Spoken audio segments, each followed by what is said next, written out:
Καλώς ήρθες. Καλησπέρα. Καλώς σε βρήκα. Ευχαριστώ για τον χρόνο σου. Στον αγαπημένο μας Πειραιά. Εδώ, να ξεκινήσουμε από αυτό. Πολύ κοντά από τον πρώτο σου αθλητικό όμιλο. Πάρα πολύ κοντά. Δηλαδή, αν μένεις εδώ, θα τσουλούσεις και θα πέφτεις μέσα. Τον όμιλό μου που έκανα αγωνιστικά αθλητισμό και τον σύλλογο που έκανα ερασιτεχνικά τα πρώτα μου βήματα που ήταν στο μπάσκετ. Α, στο μπάσκετ. Αυτό δεν θυμάμαι στο βιβλίο. Ναι. Θυμάμαι ότι έπαιζε, δεν θυμάμαι πού ήταν όμως. Φοίνικας Αγίας Σοφίας. Είναι λίγο πιο μακριά από εδώ. Είναι λίγο Το πιο ένα μακριά. είναι 800 μέτρα, το άλλο είναι 1,5 χιλιόμετρα. 200, ναι. Στο άλλο τσουλάς και πέφτει με στη θάλασσα. Εδώ δίπλα είναι. Θες να μου πεις λίγο την ιστορία του ομίλου ερετών, μιας και το πιάσαμε αυτό. Ο όμιλος ερετών είναι η ιστορία του αθλητισμού της χώρας μας, τουλάχιστον από εκεί ξεκίνησε. Με το έτος ίδρυσης το 1885 ήταν το πρώτο ιδρυθέν αθλητικό σωματείο στη χώρα. Οι άνθρωποι που το στελέχωσαν, κάποιοι νέοι τότε, όταν λέω νέοι τότε, προφανώς ήταν ο πρώτος, ο ιδρυτής, ήταν και ο δήμαρχος τότε του Πειραιά, ο Παύλος Δαμαλάς, αν δεν κάνω λάθος. Οι νέοι όμως που ήταν τότε αθλητές νέοι, κάθισαν για πάρα πολλά χρόνια στον όμιλο και έφτιαξαν έτσι μια κληρονομιά που μεταλαμπαδεύτηκε και σε επόμενες γενιές. Γενικά η νοοτροπία του ομίλου είναι στενά συνδεδεμένη με την ιστορία του και υπήρχαν προσωπικότητες, γι' αυτό κάνω αυτό τον πρόλογο, προσωπικότητες του συλλόγου που είχαν εμπλοκή στον όμιλο για πάρα πολλά χρόνια πέραν της αθλητικής τους ζωής.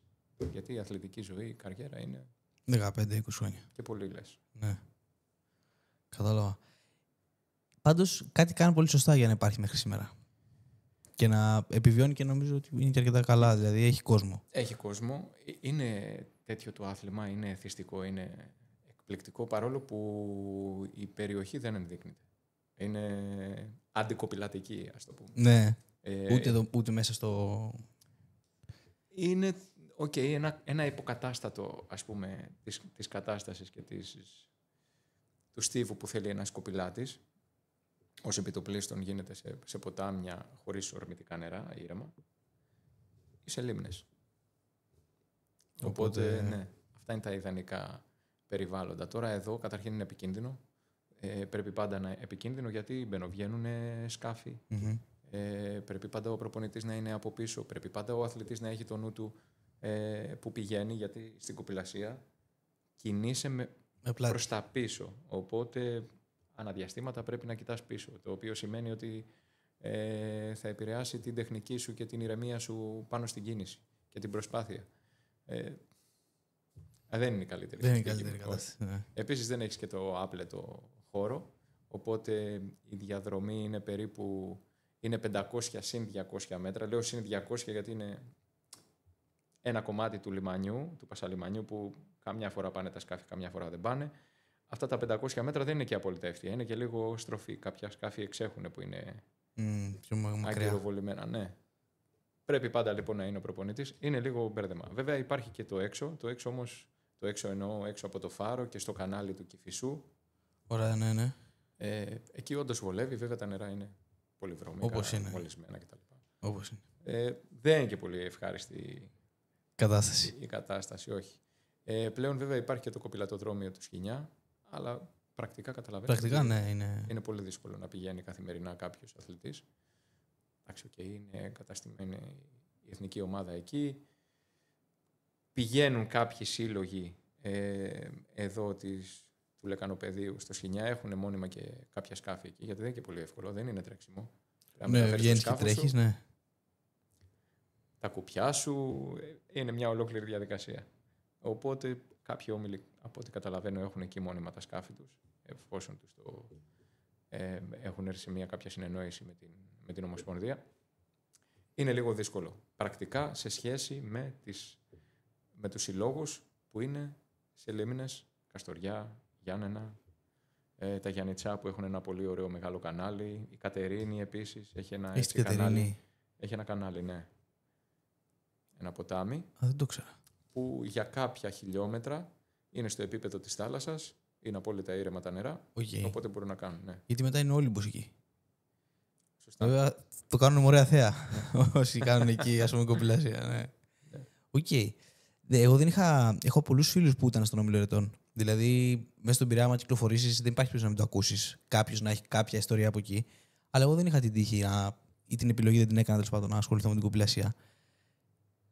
Δεν έχω καμία εικόνα πραγματικά τι σημαίνει να κομπηλατής. Έχω διαβάσει το βιβλίο σου, κατάλαβα 5 πράγματα όσα περιέγραψες και τα ξυπνήματα και τα μη αθλητικά που όμως είναι απαραίτητα για να γίνει αυτό που πρέπει να γίνει. Δηλαδή να φροντίσεις το σκάφος σου, να το βγάλεις έξω, να το καθαρίσεις και όλα τα γύρω-γύρω. Ωστόσο, μου δίνει την αίσθηση ότι ένας νέος έχει να αποκτήσει πάρα πολλά ωφέλη από αυτό, γιατί είναι ένα άθλημα που θέλει απίθμενη πειθαρχία και αγωνιστικά και εξωαγωνιστικά. Ενώ μπορείς να βγαίνεις να τρέχεις και να μην ασχολείσαι με τα παπούτσια σου, ας πούμε. Δεν χρειάζεται κάτι άλλο από σένα. Κυρίως εξωαγωνιστικά. Ναι. Ας πούμε ότι εξελίσσει κάποιες δεξιότητες της προσωπικότητας παράλληλα με την αθλητική δραστηριότητα. Είναι πολύ, πολύ ιδιαίτερο άθλημα και όσο δυσκολεύουν οι συνθήκες, όπως αυτές που περιγράψαμε, που δεν είναι οι πιο φιλικές προς τον αθλητή, τόσο καλύτερο είναι για την προσωπικότητα του παιδιού. Ναι, κατάλαβα. Αλλά τόσο πιο εύκολο να το παρατήσει κάποιος από την άλλη. Ναι, γίνεται σοβαρό ξεσκαρτάρισμα, ας πούμε. Γίνεται σοβαρό ξεσκαρτάρισμα εύκολα. Από την άλλη αναρωτιέσαι γιατί πρέπει να το κάνω έτσι με το δύσκολο τρόπο. Εύκολα χάνει κόσμο. Αλλά είναι τόσο όμορφο άθλημα πολυπαραγοντικών προπονητικών αξιών, γιατί έχει στοιχεία δύναμης, έχει στοιχεία καρδιοαναπνευστικής ικανότητας, τα παντρεύει, έχει στοιχεία από ατομικό άθλημα και από ομαδικό άθλημα, γιατί σε ένα πρώτο άκουσμα κομπηλασία είναι ατομικό, μετά ένα πλήρωμα είναι περισσότερα άτομα, αλλά έχουν ισόποση προσπάθεια στο αποτέλεσμα και ρόλο, οπότε είναι ομαδικό με ατομικά χαρακτηριστικά. Δεν μπορεί κάποιος να ξεχωρίσει ιδιαίτερα μέσα σε ένα πλήρωμα. Όχι. Μάλλον μπορεί να ξεχωρίσει, αλλά δεν μπορεί να προσφέρει ιδιαίτερα περισσότερο από ότι ένας άλλος. Έχει κάποια χαρακτηριστικά πολύ όμορφα. Γι' αυτό είναι και τόσο πολύ εθισμένοι οι κοπηλάτες με το άθλημά τους. Είναι τόσο πολύ, Ναι. Δεν έχω πραγματικά εικόνα. Αλλά θυμάμαι που έγραφε στο βιβλίο ότι τσακωνόσουν πολύ συχνά με τους άλλους, αν θυμάμαι σωστά. Είχατε διαφωνίες για το πώς θα έπρεπε να γίνουν κάποια πράγματα. Όχι στον όμιλο τόσο, γιατί στον όμιλο ήμουν ο μικρός στη μεγάλη κατηγορία, οπότε άκουγα πολύ. Αργότερα όμως, που στελέχωσα μια ειδική ομάδα του πολεμικού ναυτικού, το πολεμικό ναυτικό έχει μια ιδιαιτερότητα, δεν υπάρχει πλέον αυτή η ομάδα. Στα χρόνια τα δικά μου και πάρα πολλές δεκαετίες πριν, από ό,τι γνωρίζω, επειδή ήταν από τα ιδρυτικά μέλη της Ομοσπονδίας της Κοπηλασίας, το πολεμικό ναυτικό σαν πολεμικό ναυτικό, οι σχολές του λάμβαναν μέρος στο Πανελλήνιο Πρωτάθλημα ως σύλλογοι. Ωραία. Αυτό με τα σχολές χρόνια δηλαδή ΣΜΗ και είναι η Σχολή Ναυτικών Δοκίμων. Σωστά. Αυτό με τα χρόνια σταμάτησε και λάμβανε μέρος το πολεμικό ναυτικό ως Αθλητική Ένωση Ναυτικού. Και όσοι στρατεύσιμοι υπήρχαν ή και κάποια στελέχη κατά διαστήματα υπηρετούσαν, μπορούσαν να έχουν διπλό δελτίο και όχι παράλληλα όμως να χρησιμοποιούνται και από τον όμιλό τους και από το πολεμικό ναυτικό. Συμμετείχαν με το πολεμικό ναυτικό. Και εγώ για κάποια χρόνια ήμουνα εκεί, ο προπονητής μου το ίδιο, ο πρώτος Έλληνας Ολυμπιονίκης της Κοπηλασίας, ο Κώστας Κοντομανόλης, το 80 και το 84 αντίστοιχα. Ήταν έκτος και όγδος, μάλλον όγδος και έκτος, στο σκιφ ανδρών. Ήταν σε αυτή την κατάσταση. Δηλαδή συμμετείχε με την ομάδα του ναυτικού. Εκεί ήμουνα λίγο πιο έντονος. Ναι. Γιατί εγώ ήμουνα σε ένα πλαίσιο επαγγελματία, ας το πούμε, αθλητή, απόλυτα αφοσιωμένου. Δεν ξέρω τώρα πώς θα ακουστεί, αλλά καλή είναι η πρόθεσή μου. Και όταν έρχονταν κάποιος στρατεύσιμος ή κάποιος τέλος πάντων που ήθελε να περάσει ο χρόνος του με το άθλημα που αγαπάει, αλλά δεν είχαμε τους ίδιους στόχους, ήμουνα εγώ λίγο πιο έντονος, ας πούμε. Ναι, λογικό είναι αυτό όμως. Ναι. Είναι απόλυτα λογικό. Από την άλλη, δεν ξέρω ισορροπίες πώς μπορούν να βρεθούν σε αυτά όλα. Εντάξει, βρήκα την ισορροπία με το τρέξιμο, γιατί... Μετά. Ναι. Αλλά μου Είχα δίνεις μια έφεση έτσι κι αλλιώς. πολύ καλή πάσα για μια ερώτηση που είχα σκεφτεί εγώ να σου κάνω. Αν θυμάμαι σωστά στο βιβλίο σου το έγραφες, ότι δεν διαχωρίζεις καθόλου τον πρωταθλητή από τον αθλητή. Γιατί? Γιατί ο αθλητής είναι πρωταθλητής. Εννοώ ότι κάνει μια τέτοιου τύπου ζωή. Δηλαδή, αυτό συνάδει πολύ με αυτό που μου περιέγραψες, ότι αφού έρχεσαι, ρε φίλε, στρατεύσιμο ή οποιοδήποτε εδώ, κάτω όπως πρέπει να γίνει, ας πούμε. Γι' αυτό είπα ότι μου έδωσες πάσα. Είναι αρκετά σκληρό. Τώρα που το σκέφτομαι και έχει περάσει ο χρόνος και έχει δώσει έτσι οι εμπειρίες έχουν δώσει μια, όχι διαφορετική οπτική, μια πιο ευρεία οπτική, πιο συμπεριληπτική, να το πω. Ίσως δεν είναι έτσι άσπρο και μαύρο τα πράγματα. Βέβαια, όταν είσαι μέσα σε αυτό το τρένο που τρέχει, και εγώ που ήμουνα ή και είμαι αρκετά έντονος χαρακτήρας, προσπαθώ πάντα για το καλύτερο που μπορώ, χωρίς εκπτώσεις για κανένα λόγο. Ναι. Εκεί δημιουργούνταν τα θέματα που προφανώς πήγασαν από την πάρτη μου, από μένα και μόνο. Εντάξει, καλοπροαίρετα ήταν όμως. Δηλαδή, κοιτούσαν προς τα πάνω. Άσχετα αυτό ήταν για την πάρτη σου. Δηλαδή, επειδή έχει μια κακή έννοια αυτή η λέξη. Και πάντα κυνηγούσα με τις δυνάμεις μου το καλύτερο. Ναι. Όχι πριονίζοντας τα πόδια του καλύτερου για να γίνει μέτριος. Ναι. Και ναι. Πολύ σημαντικό αυτό. Αυτή τη δικαιοσύνη νομίζω μου την έφερε το τρέξιμο. Το τρέξιμο. Στον τρόπο σκέψης μου. Δηλαδή, ναι. Μου έφερε αυτή την ηρεμία, γιατί είναι τέτοιο το άθλημα. Και το ατομικό στην κοπηλασία δεν θα μπορούσε να το κάνει αυτό, κατά μία έννοια. Θα μπορούσε. Αλλά εγώ δεν έμαθα στο ατομικό από μικρός. Κατάλαβα. Είχα μπει στην άλλη κατηγορία της κοπηλασίας. Είναι 2 κατηγορίες, τέλος πάντων. Εγώ ήμουν σε αυτήν που δεν θα πω ότι είναι κάτι σαν το μήκος και το τριπλούν, που είναι και οι 2 άλτες οριζόντιων αλμάτων. Έχουν κάποιες μεγάλες διαφορές στην κίνηση. Εγώ δεν μπορούσα εύκολα να αφομοιώσω αυτή που έχει ένα μικρότερο κουπί σε κάθε χέρι και είναι συμμετρική η κίνηση. Οι κατηγορίες που ήμουν εγώ, η δίκοπος, η τετράκοπος και η οχτάκοπος, έχεις ένα μεγαλύτερο κουπί, στρίβεις λίγο τον κορμό, έχεις μία πλευρά που τραβάς. Κατάλαβα. Οπότε ήρθε το τρέξιμο που είναι τελείως και σου έδωσε αυτή την ηρεμία που λες. Ναι. Ωστόσο.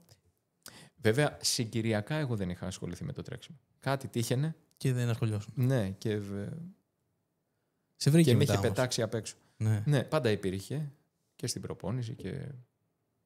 Εντάξει, ήταν ωραία η προπόνηση. Στον Όμιλο Ρετών οι φίλοι μου λέγανε ότι πηγαίναν για τρέξιμο στη ΖΕΑ και στη Πασαλιμάνη. Γύρω-γύρω είναι πολύ ωραία. Και στην παραλιακή, πριν γίνουν όλα αυτά τα έργα.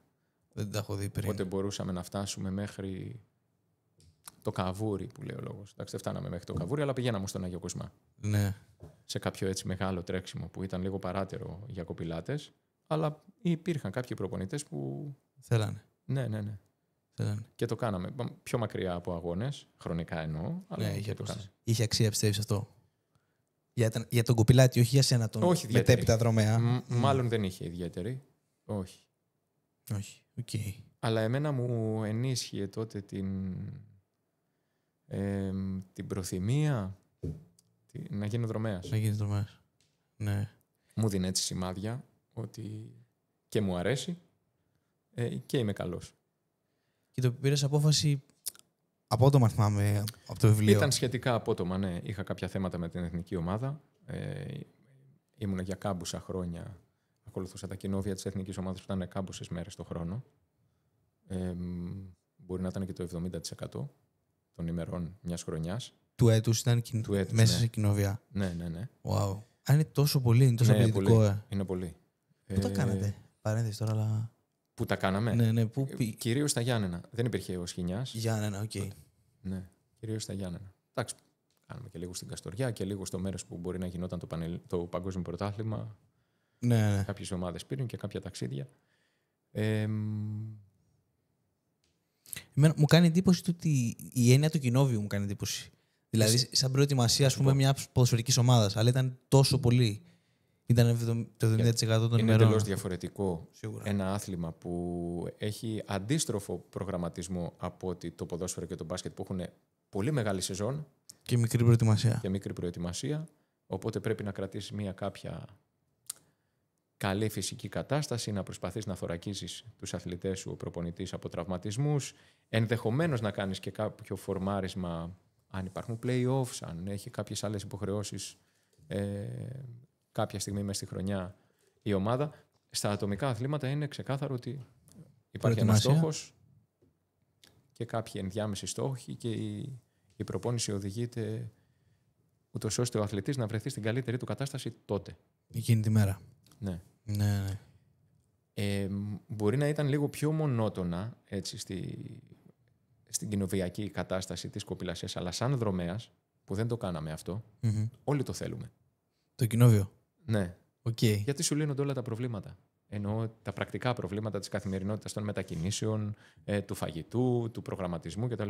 Στο κοινόβιο είναι όλα λυμμένα. Και έχεις μόνο να τρέχεις. Και το τρέξιμο που απαιτεί πολύ λιγότερο χρόνο από την κοπηλασία. Δηλαδή, η κοπηλασία προπονητικά είναι εννοείς. Ναι, χρόνο που ξοδεύει στην προπόνηση κατά αυτή. Ναι. Ενώ η κοπηλασία είναι ένα σύντομο χρονικά αγώνισμα. Η απόσταση είναι 2 χιλιόμετρα. Είναι από 5,5 λεπτά οι πολύ γρήγορες βάρκες και τα πιο μεγάλα σκάφη. Μέχρι 7-7,5 λεπτά τα μικρότερα σκάφη στην κατηγορία των γυναικών. Για το πιο υψηλό επίπεδο μιλάμε τώρα. Οπότε από 5,5 μέχρι 7,5 λεπτά. Αλλά έχει μέσα και ενδυνάμωση, πολλά βάρη δηλαδή, 2-3 φορές τη βδομάδα, ανάλογα την περίοδο, συνήθως είναι 3. Στο τρέξιμο, παρόλο που μιλάμε για μαραθώνιο και μεγαλύτερες αποστάσεις, μιλάμε για πολύ μεγαλύτερες διάρκειες, 2, 2,5, 3 ώρες κτλ. Η προπόνηση κρατάει λιγότερο. Κρατάει λιγότερο γιατί είναι ωφέλιμη εντελώς, ωφέλιμος ο χρόνος δηλαδή που ξοδεύεις κατά τη διάρκεια της προπόνησης. Και βγαίνουν και πολλά χιλιόμετρα, ενώ στην κοπηλασία έχεις πολλά παρελκόμενα. Πολλά γύρω-γύρω. Ρυθμίσεις, βάρκες, πληρώματα, δοκιμές, πλησίματα, να πας στο λευαρχείο.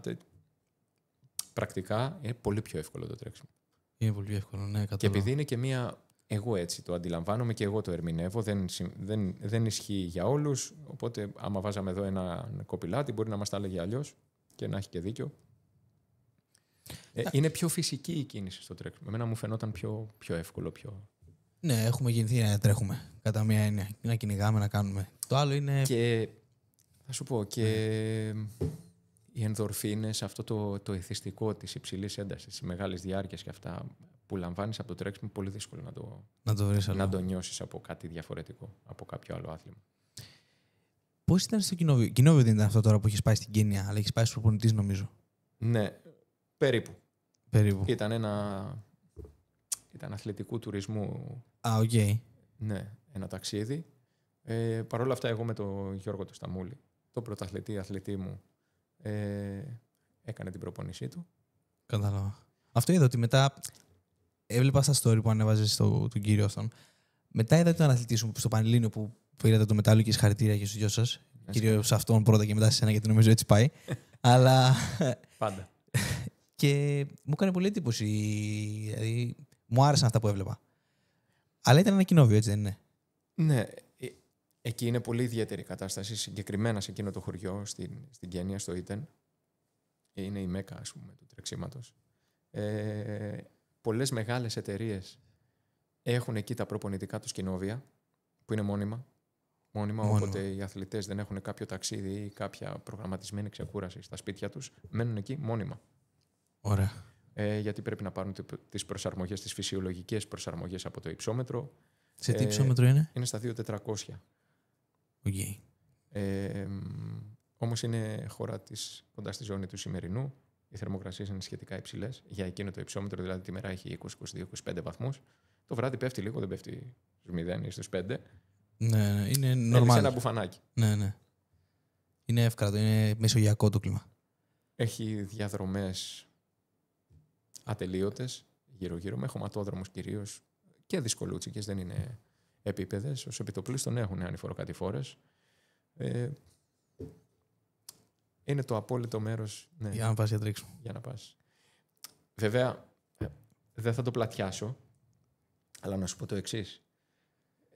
γνωρίζουμε και υπάρχουν πάρα πολλά επιστημονικά δεδομένα ότι το υψόμετρο ωφελεί το δρομέα, γιατί έχει να κάνει με το αιματολογικό προφίλ, κάποιες προσαρμογές τέλος πάντων που μπορεί να πάρει ο αθλητής σε βάθος χρόνου.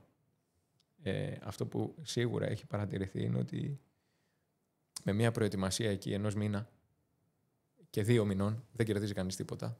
Πέραν από την εμπειρία και το να δει πώς δουλεύουν εκεί κτλ. Κορυφαίοι, ναι. Ναι.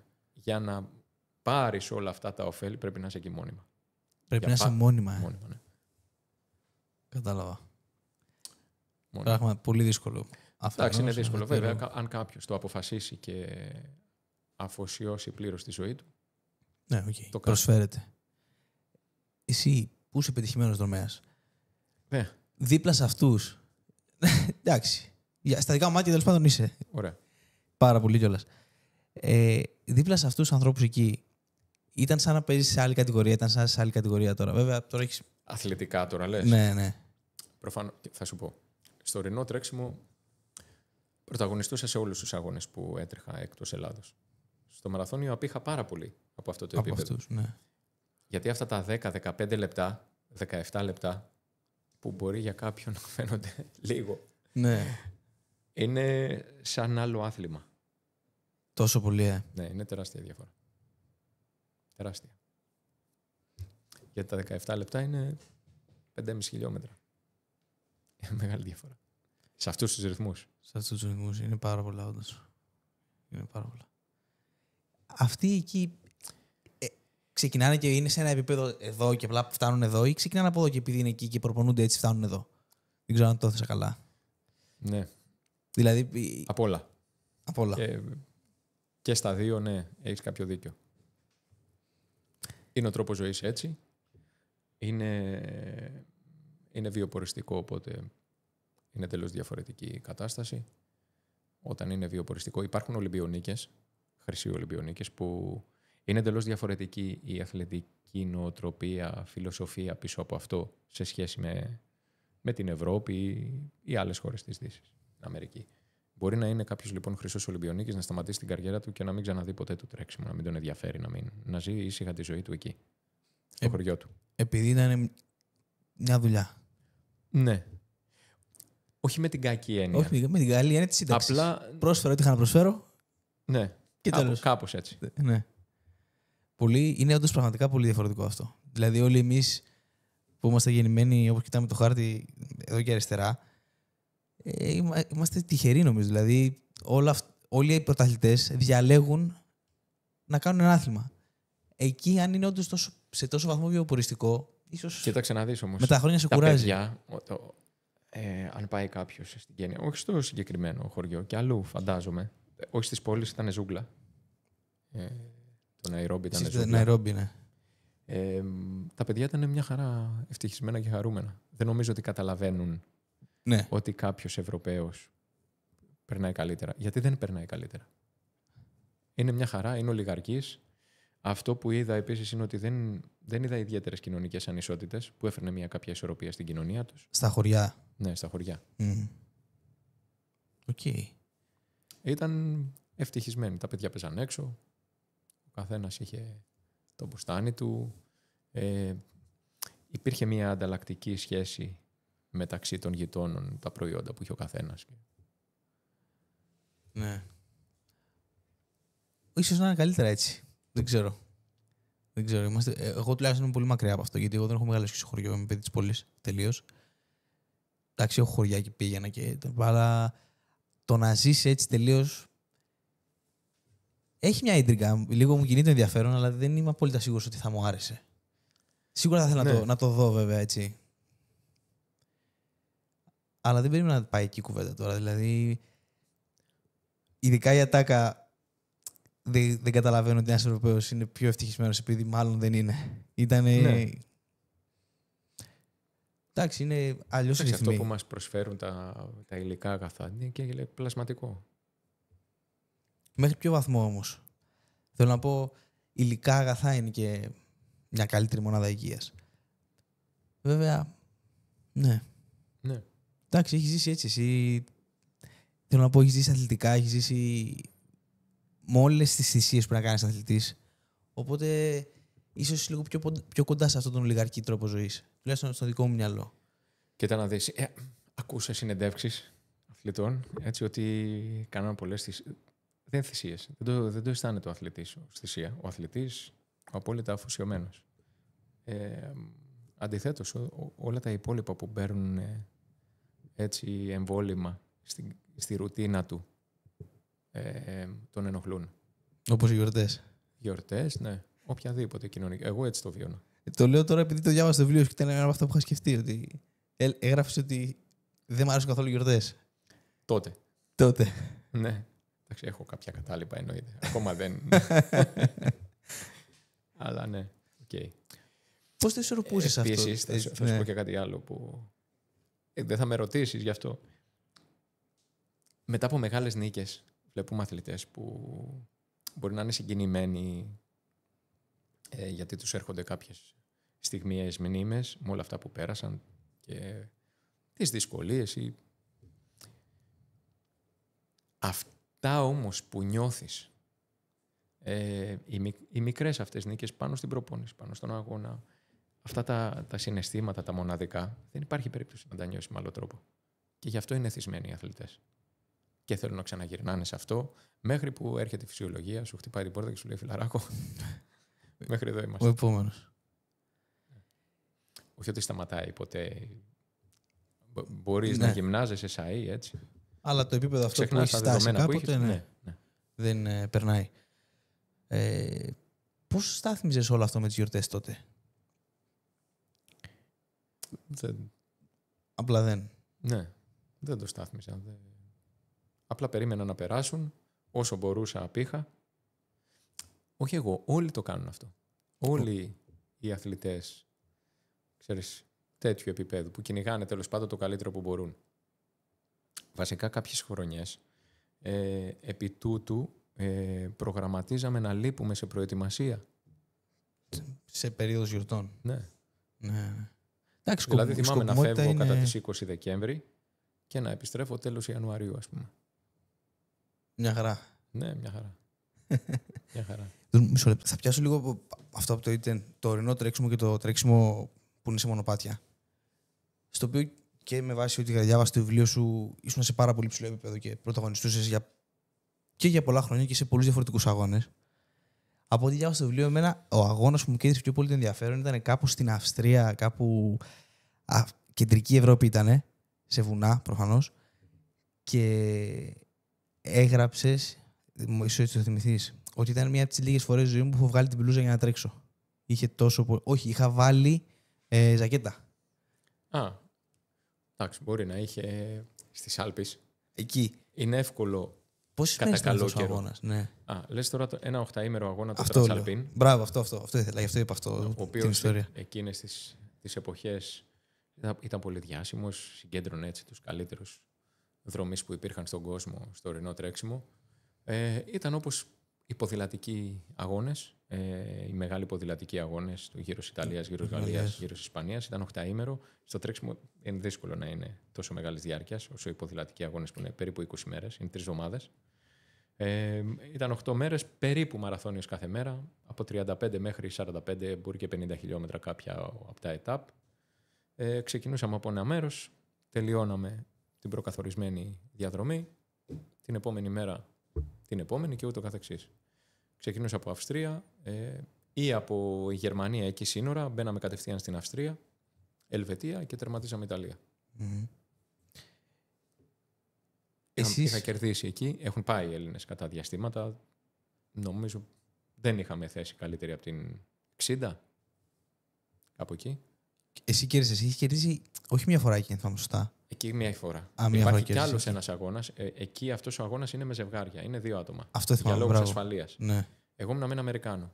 Πρέπει το ζευγάρι σου να είναι παρόμοιο επίπεδο, γιατί. Δεν γίνεται αλλιώς, ναι. Άρα τρέχετε παράλληλα όλο τον αγώνα, έτσι. Ναι, τρέχεις μαζί. Ναι. Υπάρχει και αντίστοιχος τετραήμερος αγώνας που τον έχω κάνει 2 φορές. Τη μία είχα κερδίσει, την άλλη φορά είχα βγει δεύτερος. Άλλες χρονιές. 3 χρονιές τα είχα κάνει αυτά συνεχόμενα. Κατάλαβα. Αυτό που θέλω να σχολιάσω ήταν ότι εσείς που τρέχετε στα βουνά, έχετε, νομίζω άμα βγάζετε ένα φιλμ, τι έχετε δει, είναι τα μέρη που έχετε περάσει είναι όλα ένα και ένα. Δηλαδή, Εντάξει, και τόσο διαφορά μεταξύ τους. Και μπορεί να υπάρχει και πολύ μεγάλη διαφοροποίηση ακόμα και σε ένα αγώνα μέσα. Δηλαδή να ξεκινάς στο επίπεδο της θάλασσας ή και στη θάλασσα, άμα είναι παραθαλάσσιο το μέρος, να ανεβαίνεις ένα βουνό μεγάλο, ας πούμε ένας αγώνας που έκανα στη Μαδέιρα. Ξεκινούσα από τη θάλασσα, ανέβαινε στην κορυφή της, την οποία δεν θυμάμαι πώς λέγεται, αλλά ήταν πάνω από τα 2.000 μέτρα, 2.400, κάτι. Μαδέιρα είναι το Φούνσαλ, δεν είναι? Ναι. Κάπου από εκεί ξεκινούσαμε, το Φούνσαλ. Κατάλαβα. Και έχει κάποιες φωτογραφίες, δεν το θυμάμαι πάνω στον αγώνα, που είμαστε πάνω από τα σύννεφα. Ναι. Ξεκινήσαμε όμως από τη θάλασσα. Και είναι και ηφαιστειογενής έτσι το μέρος.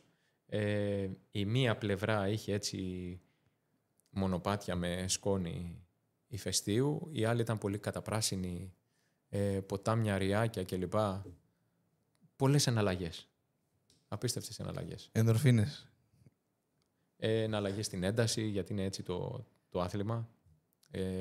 Η ένταση εναλλάσσεται με την κλίση, με την ποιότητα του εδάφους, γιατί μπορεί να είναι πιο τεχνικό σε κάποια σημεία, πιο εύκολο σε κάποια άλλα.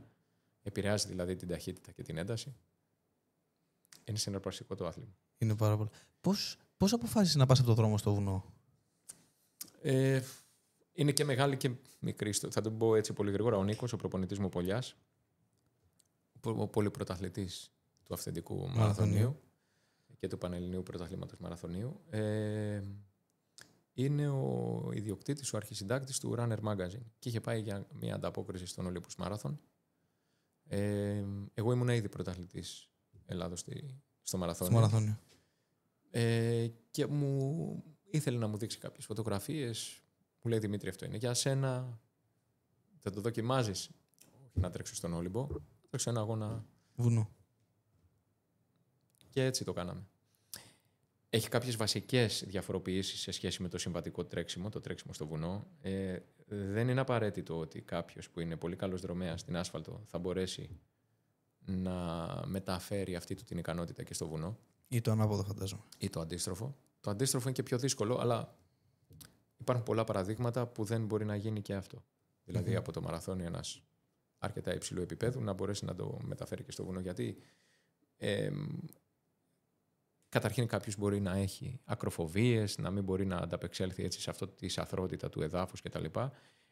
Και από την άλλη να μην μπορεί ποτέ να συμφιλιωθεί με αυτές τις εναλλαγές στην ένταση, που είναι και μεταβολικές. Μεταβολικές δηλαδή έχουν να κάνουν με τα ενεργειακά μας συστήματα.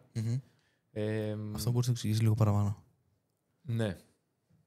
Δεν θέλω τώρα να μπω σε πιο επιστημονικές. Ναι. Okay. Με το πώς καταναλώνουμε την ενεργειά μας. Ωραία. Αν θα είμαστε σε μια σχετικά σταθερή κατάσταση στο μαραθώνιο, τι γίνεται? Θα σου το πω αλλιώς. Ξεκινάς από μια ένταση που είναι λίγο πιο χαμηλή από το αναπνευστικό αναερόβιο κατόφλι. Ιδανικά φλερτάρεις με αυτό πολύ αργότερα στον αγώνα και αν έχει κάποιος το περίσσιο δυνάμεων μπορεί και να το υπερβεί προς το τέλος του, που είναι δύσκολο, αλλά φλερτάρεις όλη την ώρα με εκείνο το σημείο και τελειώνεις τον αγώνα, κάνοντας μια κάποια υπερπροσπάθεια αφού έχεις υπερβεί αυτό το σημείο. Στο ορεινό τρέξιμο μπορεί να μπαινοβγαίνει σε αυτή την κατάσταση άναρχα, γιατί σε οδηγεί το προφίλ του αγώνα έτσι. Που αυτό έχει, καταλαβαίνεις, αντίκτυπο μεταβολικό. Κατάλαβα αυτό, πώς καταναλώνουμε την ενέργεια, ναι. Αυτό λοιπόν ένας που έχει μάθει η προπόνησή του και οι αγώνες του να έχουν μια τέτοια κλιμάκωση ομαλή, να μην μπορεί ποτέ να μπαινοβγαίνει. Ναι, να αποδώσει το μέγιστο που μπορεί με αυτή την αναρχία του ορεινού τρεξίματος. Κατάλαβα. Εγώ το βλέπω κάτι ως πολύ συναρπαστικό. Αυτό λοιπόν από την πρώτη στιγμή μπορούσα να το διαχειρίζομαι καλά. Ο Νίκος το είδε και υπήρχε μια περίπου λίγο πάνω από δεκαετία που στην Ελλάδα δεν έχασα κανένα αγώνα. Από 5 μέχρι 80 χιλιόμετρα. Κανέναν. Και μάλιστα τους περισσότερους, χωρίς να θέλω να υποβαθμίσω, υπήρχαν εξαιρετικοί αθλητές. Απλά έτυχε εγώ. Βασικά δεν έτυχε. ήμουν σε ένα καλύτερο επίπεδο. Μπόρεσα να μεταφέρω το επίπεδο που είχα στο δρόμο στο βουνό και να το εξελίξω, γιατί έγινα καλύτερος δρομέας και αθλητής όταν έκανα ορεινό τρέξιμο, γιατί μπήκα σε μια επαγγελματική ομάδα, ταξίδεψα τον κόσμο, άρχισα να συναναστρέφομαι με αθλητές με εντελώς διαφορετική νοοτροπία και προσέγγιση της προπόνησης, οπότε μου έδωσε και εμένα κάποια εργαλεία να το δω διαφορετικά, να δοκιμάσω πράγματα, να διευρύνω τέλος πάντων τις γνώσεις και την αντίληψή μου γύρω από αυτό.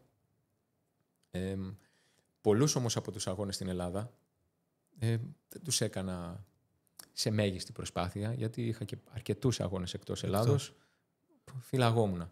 Είχα σχεδόν όλα τα... Είναι κρίμα γιατί φαίνεται υπερφύαλο ότι λέω, αλλά είναι και αλήθεια. Είναι πραγματικότητα, ναι. Σαν λέμε δεδομένα. Άμα το έλεγε άλλος για σένα, σε όλους τους αγώνες που έτρεχα είχα τα ρεκόρ διαδρομών. Για όσο έκανα αγωνιστικά αθλητισμό, έκανα μέχρι το 2018. Έκανα και μετά, αλλά είχα περάσει τα 40 και δεν ήμουν αθλητής που ξεκίνησα μεγάλος την καριέρα μου. Είμαι από τα 16 μου, κάνω αγωνιστικά. Ναι. Οπότε μετά τα 40 άρχισα. Φούσκωσε λίγο ο οργανισμός, ας πούμε. Ναι. Και έριχνα. Έριχνα όχι γιατί με πρόλαβε η φυσιολογία, αλλά σταμάτησα να είμαι τόσο τυπικός, τόσο απόλυτος, να κάνω τον ίδιο όγκο που έκανα παλιότερα. Έγινες ευκολότερη παρέα, με λίγα λόγια. Έγινα ευκολότερη παρέα. Αλήθεια είναι αυτό. Ναι. Αλήθεια είναι αυτό. Ωστόσο, το ορεινό τρέξιμο δεν έχει λίγο μεγαλύτερο όριο ηλικίας από ότι τα άλλα αθλήματα. Θα μπορούσαμε να το πούμε. Okay. Ναι. Επιτρέπει σε έναν πιο όριμο αθλητή να αποδώσει σε υψηλότερο επίπεδο. Όταν λέω πιο όριμο, δεν εννοώ ηλικιακά. Μοιραία είναι, μπορεί και, να είναι και ηλικιακά, ναι. και ηλικιακά. Αλλά εννοώ με μεγάλη εμπειρία. Που μπορεί να έχει μεγάλες μυοσκελετικές επιβαρύνσεις, αλλά είναι και πιο φιλικό το βουνό, έτσι κι αλλιώς. Είναι πιο φιλικό μυοσκελετικά το βουνό από το δρόμο. Okay, το ξέρω ότι άσφαλτος... άσφαλτος... κάνει παράτερο. Ναι, θα σου πω γιατί. Γιατί ναι, η άσφαλτος έχει πάρα πολύ... Ξέρω την ελληνική λέξη τώρα. Recoil, αυτό που χτυπάμε το πόδι μας κάτω και το βουνό... Ο κραδασμός και η σκληρότητα. Ναι. Πέραν αυτού, είναι και η κίνηση συνέχεια η ίδια. Επιβαρύνονται όλα κατά τον ίδιο τρόπο. Και... όλα που επιβαρύνονται, έτσι. Τα άλλα, ναι, κατάλαβα. Στο βουνό υπάρχει εναλλαγή. Πέραν της επαφής με τη φύση και όλα τα ωφέλη αυτά. Προσφέρει. Και παρόλο που συνήθως οι διάρκειες είναι μεγαλύτερες, από την προπόνηση μέχρι τις αγωνιστικές προσπάθειες, όλα είναι λίγο περισσότερο. Παρόλα αυτά είναι πιο φιλικό για το κορμί. Για το κορμί. Okay. Όσον αφορά τους τραυματισμούς υπέρχρησης. Υπάρχουν άλλου τύπου τραυματισμοί εκεί. Υπάρχουν τραυματισμοί υπέρχρησης και εκεί, αλλά είναι λιγότερο συχνοί σε σχέση με το συμβατικό το τρέξιμο.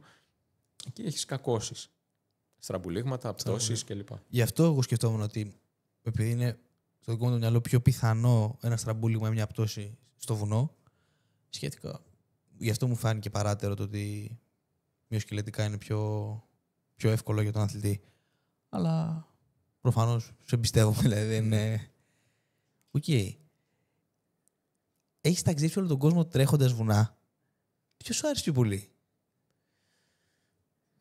Καταρχάς, πριν πεις για βουνό, όσο το σκέφτεσαι, πώς ήταν το συνικό τείχος, ρε φίλε, να τρέχεις εκεί πάνω? Αυτό δεν ήταν ακριβώς άγωνας βουνό, ήταν κάτι ενδιάμεσο. Ενδιάμεσο, ναι, δεν έχει σημασία. Έτρεχες πάνω στο συνικό τείχος. Ναι, εντάξει, ήταν φοβερό. Και νομίζω ακόμα κρατάει το ρεκόρ που έχω κάνει. Έχεις κάνει το ρεκόρ εκεί στη διαδρομή? Ναι, το ρεκόρ διαδρομής, ναι. Α, δεν το ξέρα. Δεν το θυμόμουν. Αν το έλεγες στο βιβλίο, εντάξει. Δεν θυμάμαι. Μπορεί και να το λέω. Πότε το έχεις κάνει αυτό? Ή το 13 ή το 14. Okay. Νομίζω το 13. Δεν είμαι σίγουρος, αλλά νομίζω το 13. Εντάξει, ήταν όμορφη εμπειρία, μοναδική εμπειρία στην Κίνα, γιατί για κάποιο διάστημα, για κάνα διβδόμαδο, έμενα σε κάποιο χωριό μακριά από το Πεκίνο, που ήταν κοντά στη διαδρομή, για να κάνω αναγνώριση της διαδρομής και τα λοιπά. Είχα πάει με τη διεθνή ομάδα της Σάλομον. Άλλος κόσμος, άλλη νοοτροπία, άλλος τρόπος ζωής. Έμοιαζε λίγο με το Iten. Αυτό θα σας ρωτήσω. Καμία σχέση το πώς ντύνονταν, τι τρώγανε, πώς μένανε, αλλά... Η υποβάσκουσα κατάσταση ήταν παρόμοια. Ευτυχισμένα παιδιά έξω, ολιγαρκείς, όλοι. Πώς κοιμάσαι ακόμα στον Πειραιά και δεν έχεις πάει, ας πούμε, κάπου? Αφού ταξιδεύω συνέχεια. Ναι, Ξέρεις, ναι. είναι... Ήταν γι' αυτό. Ναι. Μ' αρέσει όμως ο Πειραιάς. Ναι, δεν Η εννοώ. παιδική μας ηλικία Ναι. μας σημαδεύει. Εδώ είναι οι φίλοι μου, έξω αθλητικοί φίλοι. Ξέρεις, οι γειτονιές που μεγαλώνεις. Ναι, φεύγουν εύκολα από πάνω σου. Για να σου απαντήσω τώρα. Οι Άλπεις είναι άχαστες. Ναι. Είναι μοναδικά οι εικόνες. Από άκρη σ' άκρη. Δηλαδή από εκεί που ξεκινάνε, ας πούμε, ότι ξεκινάνε από τη Βαβαρία μέχρι όπου φτάνουν στη Γαλλία. Γαλλία, Ελβετία, ξέρεις, είναι ανάλογα πώς κοιτάμε το χάρτη. Τέλος πάντων, από Ανατολή σε Δύση. Είναι εκπληκτικές. Από την άλλη, μου αρέσουν τόσο πολύ και τα δικά μας βουνά. Ο Όλυμπος είναι μοναδικός. Ναι. Ο Όλυμπος έχει ένα χαρακτηριστικό. Δεν είναι μεγάλο βουνό σε έκταση. Είναι δίπλα στη θάλασσα. Μπορείς πολύ γρήγορα σχετικά να πας στην κορυφή, να βλέπεις θάλασσα. Ναι. Είναι εκπληκτικό. Μετά η Τύμφη, η οροσειρά της Τύμφης είναι επίσης εκπληκτική. Πού είναι? Είναι το Ζαγόρι και πάνω από το Πάνω στα Ζαγόρι. Γιάννενα. Ναι. Στην Ήπειρο. Okay. Είναι η Τύμφη, η οροσειρά της Τύμφης είναι ακριβώς αντικριστά από το Σμόλικα. Ωραία. Τους χωρίζει η κοιλάδα του ΑΟ και ο ΑΟς ποταμός. Το φαράγγι του. Κατάλαβα. Είναι η μοναδικά Αμερική. Είναι και η Παρθένα. Όχι τόσο ο Όλυμπος. Όχι ότι έχει πάει πολιτισμό στον Όλυμπο, ούτε καν είναι μια χαρά. Απλά στην Τύμφη είναι λίγο πιο άγρια. Ναι, γιατί έχει τόσους περιπατητές, ορειβάτες και όλα αυτά. Αλλά αυτό με τον Όλυμπο, με τη θάλασσα είναι μαγικό, είναι εκπληκτικό. Δηλαδή, μια φορά έχω ανέβει και όταν είδα από την κορυφή. Γιατί ήσουν τυχερός και είχε λοιπόν. Είχε καθαρή μέρα, ναι. Πήγαμε και 3-4 το πρωί, ήταν μόλις που είχε το πρώτο φως. Και είδα τη θάλασσα πόσο κοντά είναι. Λέω, Παναγία μου. Ναι, είναι εκπληκτικό. Μπορώ να πάω να κολυμπήσω και να ανέβω να κάνω snowboard αν είναι χειμώνας σε 20 λεπτά. 20 λεπτά. Ναι. Τώρα πώς το λέγει. Είναι φοβερό. Ναι, είναι εκπληκτικό. Αυτό όσον αφορά τα βουνά. Έτσι. Αλλά η σύνδεση και η αγάπη που έχω για τη Μάνη δεν μπορεί να συγκριθεί με τίποτα άλλο. Ναι. Δεν θέλω να πηγαίνω πουθενά άλλο. Αν μπορούσε, δηλαδή θα πηγαίνεις μόνο εκεί. Μόνο. Εντάξει, ίσως αυτό να προκύπτει από το ότι έχεις πάει σχεδόν παντού. Το παντού μέσα σε παρένθεση και εισαγωγικά. Σε αρκετά μέρη. Για να έχω μια καλή εικόνα. Ναι. Και να πεις, είδα ότι ήταν εδώ, θα πηγαίνω εκεί. Εντάξει, δεν έχω πάει. Η αλήθεια είναι.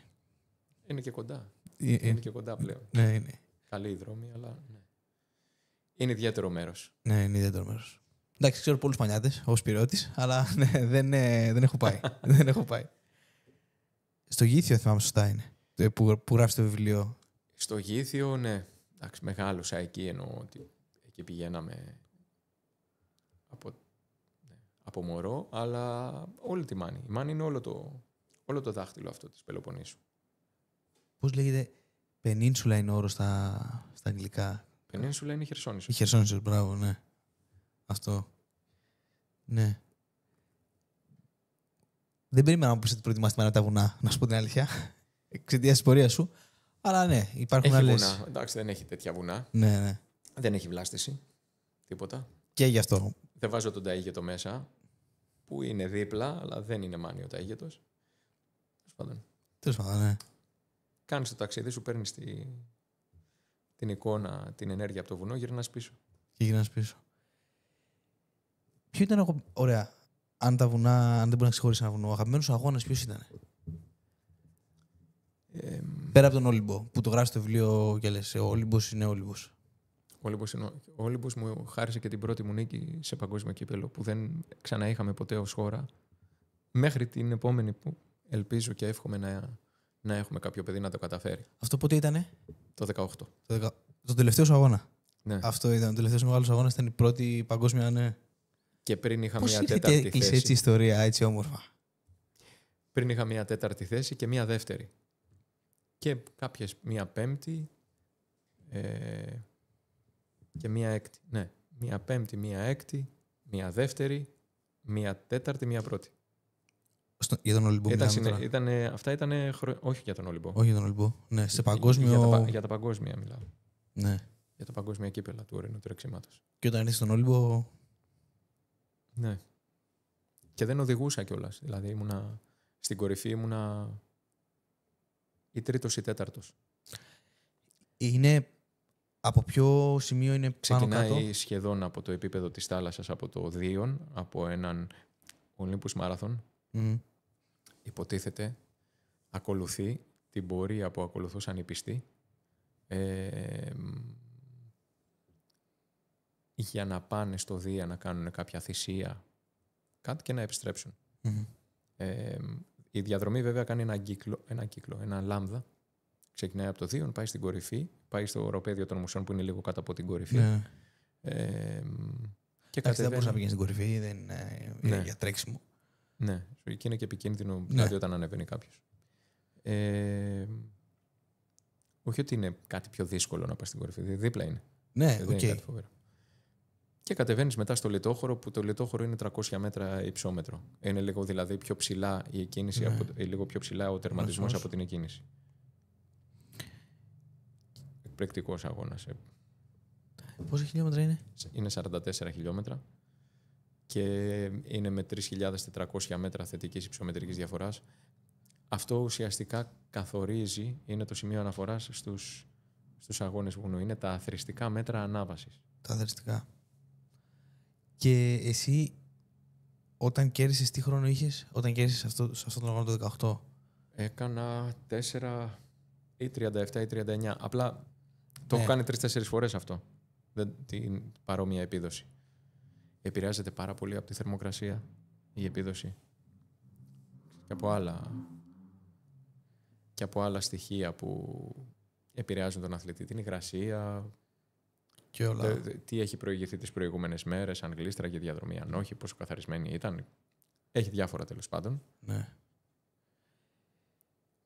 Όλο το ταξίδι, αν θυμάμαι σωστά από το βιβλίο τώρα, εντάξει, το έχω σαν σημείο αναφοράς, επειδή αυτά έχω σαν εικόνα για σένα και με βοηθάει να πάω την κουβέντα.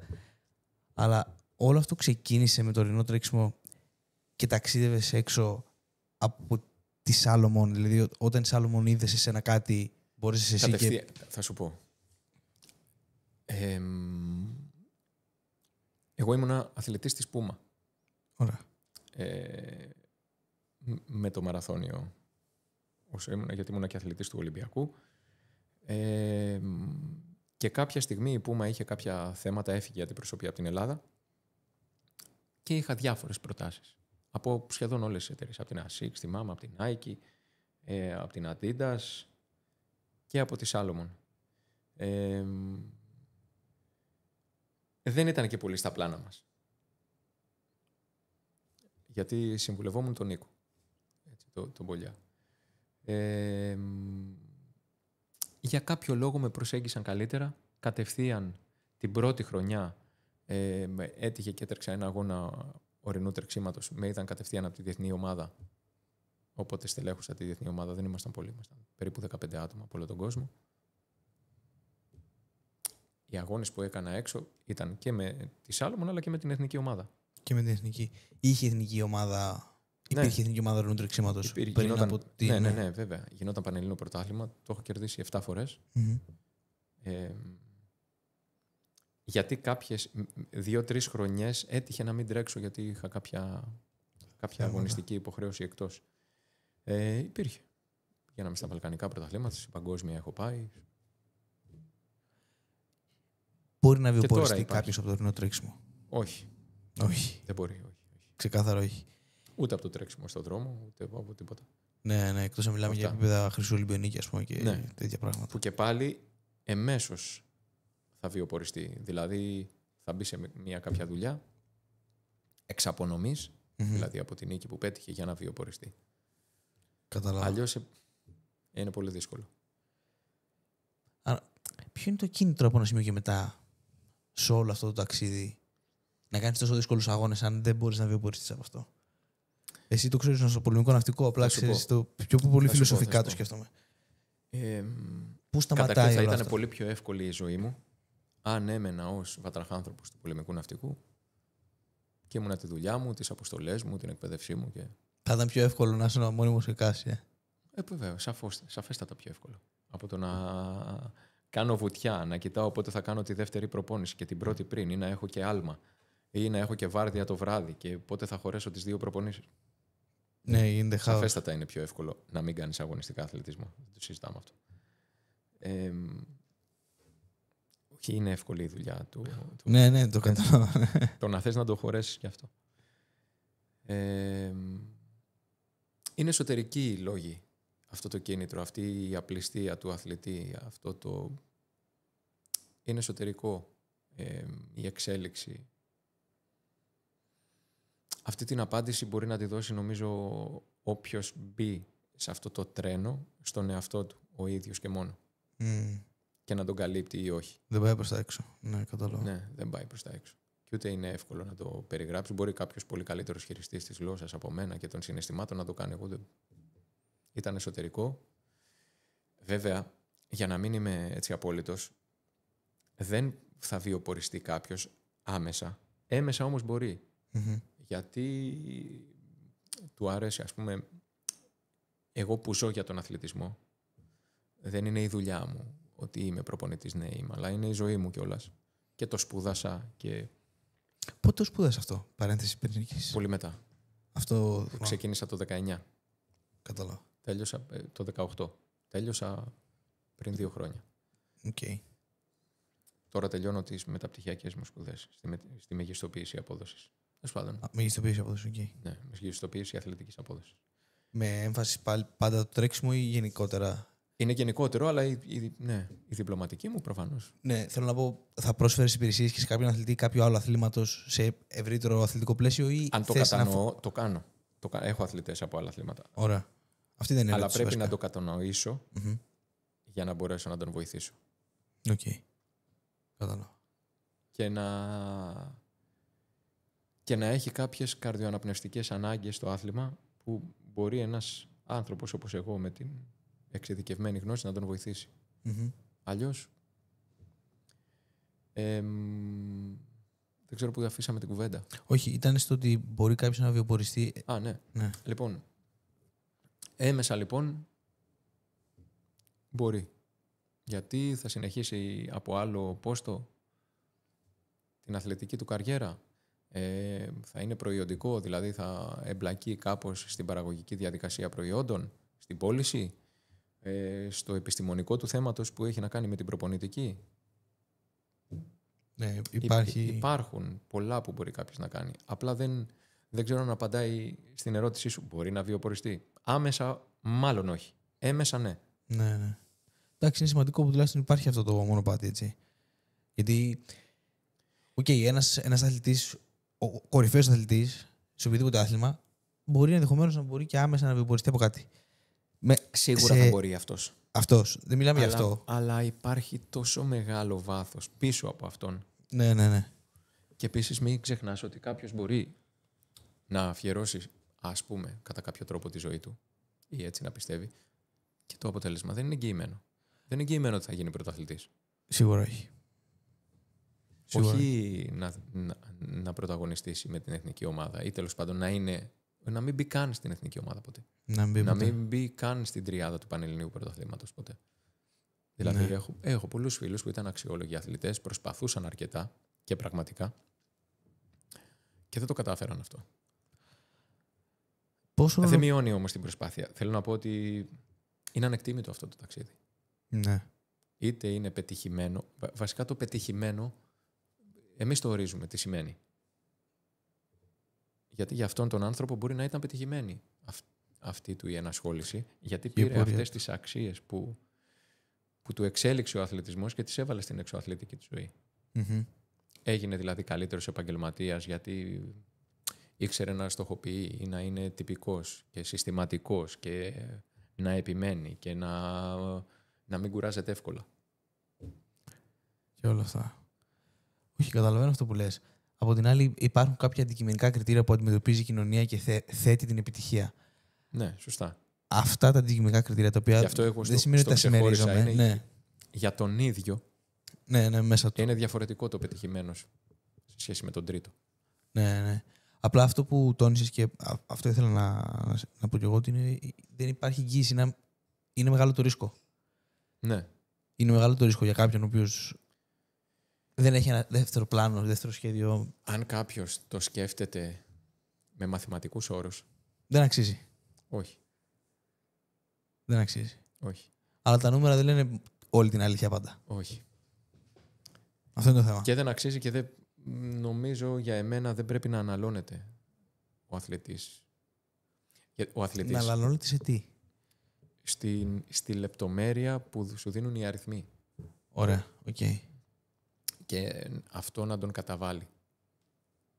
Γιατί αυτά τα αθλήματα, αυτά τα αθλήματα και αγωνίσματα, γιατί το τρέξιμο είναι αγώνισμα του κλασικού αθλητισμού, ενώ στην πραγματικότητα διαφέρει πάρα πολύ σαν νοοτροπία από τα τεχνικά αγωνίσματα του στίβου. Δεν είναι πιο δύσκολο, απλά είναι διαφορετικό. Αυτά τα αθλήματα λοιπόν, τα καρδιοαναπνευστικά μεγάλης διάρκειας, έχουν και μια καλλιτεχνική φύση. Ένα καλλιτεχνικό τρόπο σκέψης. Ο αθλητής είναι πιο ευαίσθητος ψυχικά, περνάει πολύ χρόνο με τον εαυτό του. Φιλοσοφή. Έτσι εγώ το ερμηνεύω. Ναι. Είναι πολύ ωραίο πάντως αυτό όταν σημαίνει. Εγώ δεν έχω τρέξει 100.000 αγώνες. Έχω τρέξει ένα μαραθώνιο και έχω τρέξει πάρα πολλές φορές μικρότερες αποστάσεις, δηλαδή μέχρι 20 χιλιόμετρα. Έχω τρέξει πάρα πολλές φορές. Όχι μόνο αγώνες και προπονητικά. Εκεί χτίζεται Ναι. Όλα αυτά που λέμε εκεί χτίζονται στην προπόνηση. Ο αγώνας. Okay. Ναι, είναι μια μέρα. Μια ακόμα μέρα. Αλλά τώρα που έχω πάρα πολύ καιρό να τρέξω τόσο πολύ, καταλαβαίνω πόσο μου λείπει και τι μου έδινε τότε όταν έτρεχα. Που έτρεχα όχι για να προπονηθώ επειδή είχα αθλητικό στόχο. Απλά έτυχε να τρέχω. Δηλαδή. Γνώρισες αυτό το εθιστικό Ναι. του θέματος. Κάπως έτσι νομίζω έγινε. Δηλαδή, εγώ έτυχε να μένω στον Πειραιά, έβγαινα στο μικρό λίμανο, πήγαινα μέχρι το Φάρο, όχι, μέχρι το Σταυρό στην Πειραϊκή και γυρνούσα πίσω. Από το μικρό λίμανο. Ναι. Αυτό είναι 10-12 χιλιόμετρα. Τόσο βγαίνει. Δηλαδή από την Καστέλα. Ξέρεις που είναι τα σχολεία στη Τζαβέλα, όπως φεύγουν τον Πειραιά, εκεί. Από εκεί μέχρι το Σταυρό και πίσω, γύρω-γύρω, όχι από μέσα, είναι 10-12 χιλιόμετρα. Αυτό μου βγήκε μια μέρα φυσικά και αυτό συνέχισα να κάνω. Και το έκανα κατά βάση, αυτό έχω τρέξει. Αλλά πάρα πολλές φορές. Μ' άρεσε να βλέπω τη θάλασσα έτσι και να μην σκέφτομαι. Δεν ξέρω, απλά μ' άρεσε. Και δεν υπήρχε στόχος αθλητικός. Πάνω ότι ασχολιόμαι με τον αθλητισμό ερασιτεχνικά σε άλλα αθλήματα. Δεν το έκανα για να χτίσω φυσική κατάσταση, δεν το έκανα για. Απλά ήθελα να βγω να τρέξω. Εντάξει, και το γνώρισες, οπότε μετά. Ναι, και μου ήταν εύκολο να το πω έτσι. Αλλά πραγματικά εγώ είναι πάρα πολύ όμορφο. Εσύ το ξέρεις καλύτερα από όλους. Και δεν ξέρω γιατί το λέω σε σένα. Μπορεί το λέω για να το ακούσω εγώ. Αλλά Ναι. είναι όντως πολύ όμορφο.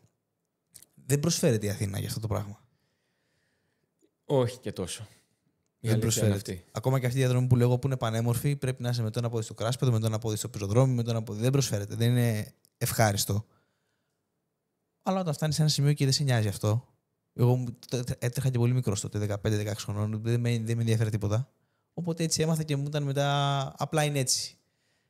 Ωστόσο, αν θέλει κάποιο να ξεκινήσει, δεν ξέρω μες στην Αθήνα που μπορεί να βγει να τρέξει εύκολα έξω χωρίς να χρειάζεται να μετακινηθεί. Εδώ στην Πειραιά έχουμε και το ΣΕΦ, έχουμε τα λοιπάσματα που είναι πολύ όμορφα. Σωστά. Πολύ... Είναι το Κέντρο Πολιτισμού Ίδρυμα Σταύρος Νιάρχος. Μετά πρέπει να μετακινηθείς αρκετά. Το κέντρο δεν είναι άσχημο. Είναι ο Εθνικός Κήπος. Είναι ο περιβάλλον χώρος του Ζαπίου. Είναι πανέμορφα. Είναι το Παναθηναϊκό στάδιο από πάνω. Είναι πολύ ωραία. Έχει και ωραίο μικρό κλίμα δικό του Εθνικός Κήπος. Οπότε πάντα είσαι σκιερά. Έχει 3-4 βαθμούς. Γιατί όντως έχει τέτοια διαφορά. Έχει 4 βαθμούς διαφορά. Ναι. Χαμηλότερα. Εντάξει, ανάλογα την ώρα της μέρας κτλ. Είναι πολύ ωραία. Τρέχει κόσμος. Ναι, είναι πολύ ωραία. Από την οπτική γωνία του προπονητή, πώς πιστεύεις ότι χρειάζεται για την κοινωνία γενικότερα να βάλουμε τον αθλητισμό πιο πολύ στη ζωή μας? Όχι στο επίπεδο του πρωταθλητή όπως το έκανες εσύ στα 20 σου, αλλά στο επίπεδο του πρωταθλητή όπως το είναι στο βιβλίο σου, μάλλον. Ναι.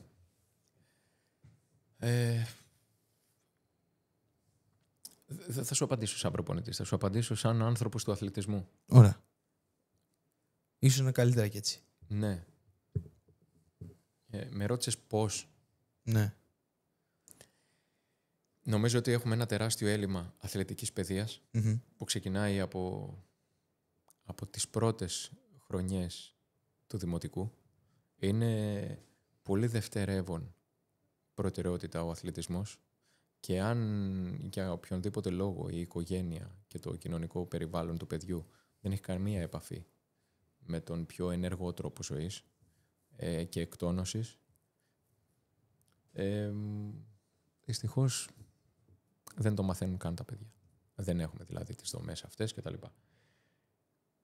Έχει να σου προσφέρει πάρα πολλά ο αθλητισμός πέραν από τα τετριμμένα απλά της υγείας. Προσφέρει στα παιδιά δεξιότητες που πολύ δύσκολα θα τις κερδίσει από κάτι διαφορετικό.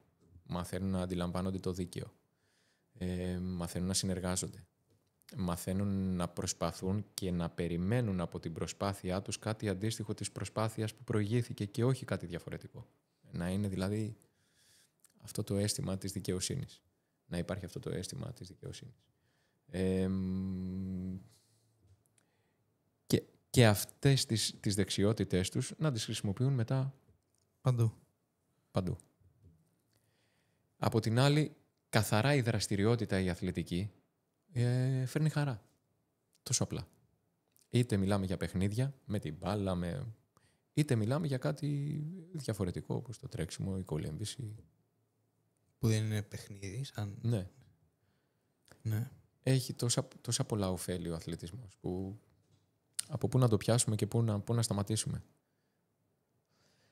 Ξέρεις γιατί το ρωτάω, γιατί έτυχε σε ένα podcast, 2 podcast πριν από ένα ή 3, δεν θυμάμαι, ο κ. Δημητριάδης, ότι έχουμε πάρα πολύ μικρή συμμετοχή στον αθλητισμό στην Ελλάδα. Είμαστε στο 3%, κάτι τέτοιο. Ναι, δίκιο έχει ο Νίκος. Ναι.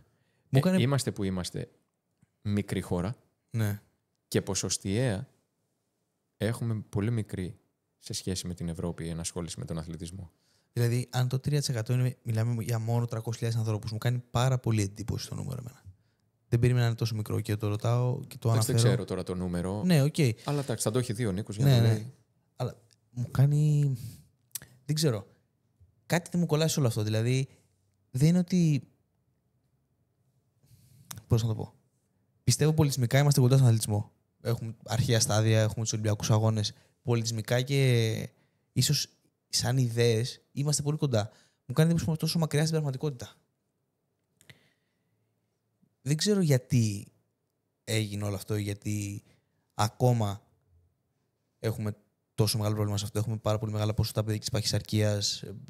Δεν ξέρω τι γίνεται στις μικρότερες ηλικίες, γιατί δεν έχω και επαφή με την κοινωνία σε αυτό το επίπεδο. Απλά ακούω. Με εντυπωσιάζει που οι άνθρωποι σε μεγαλύτερο πλαίσιο δεν έχουν βρει αυτή τη χαρά που λες.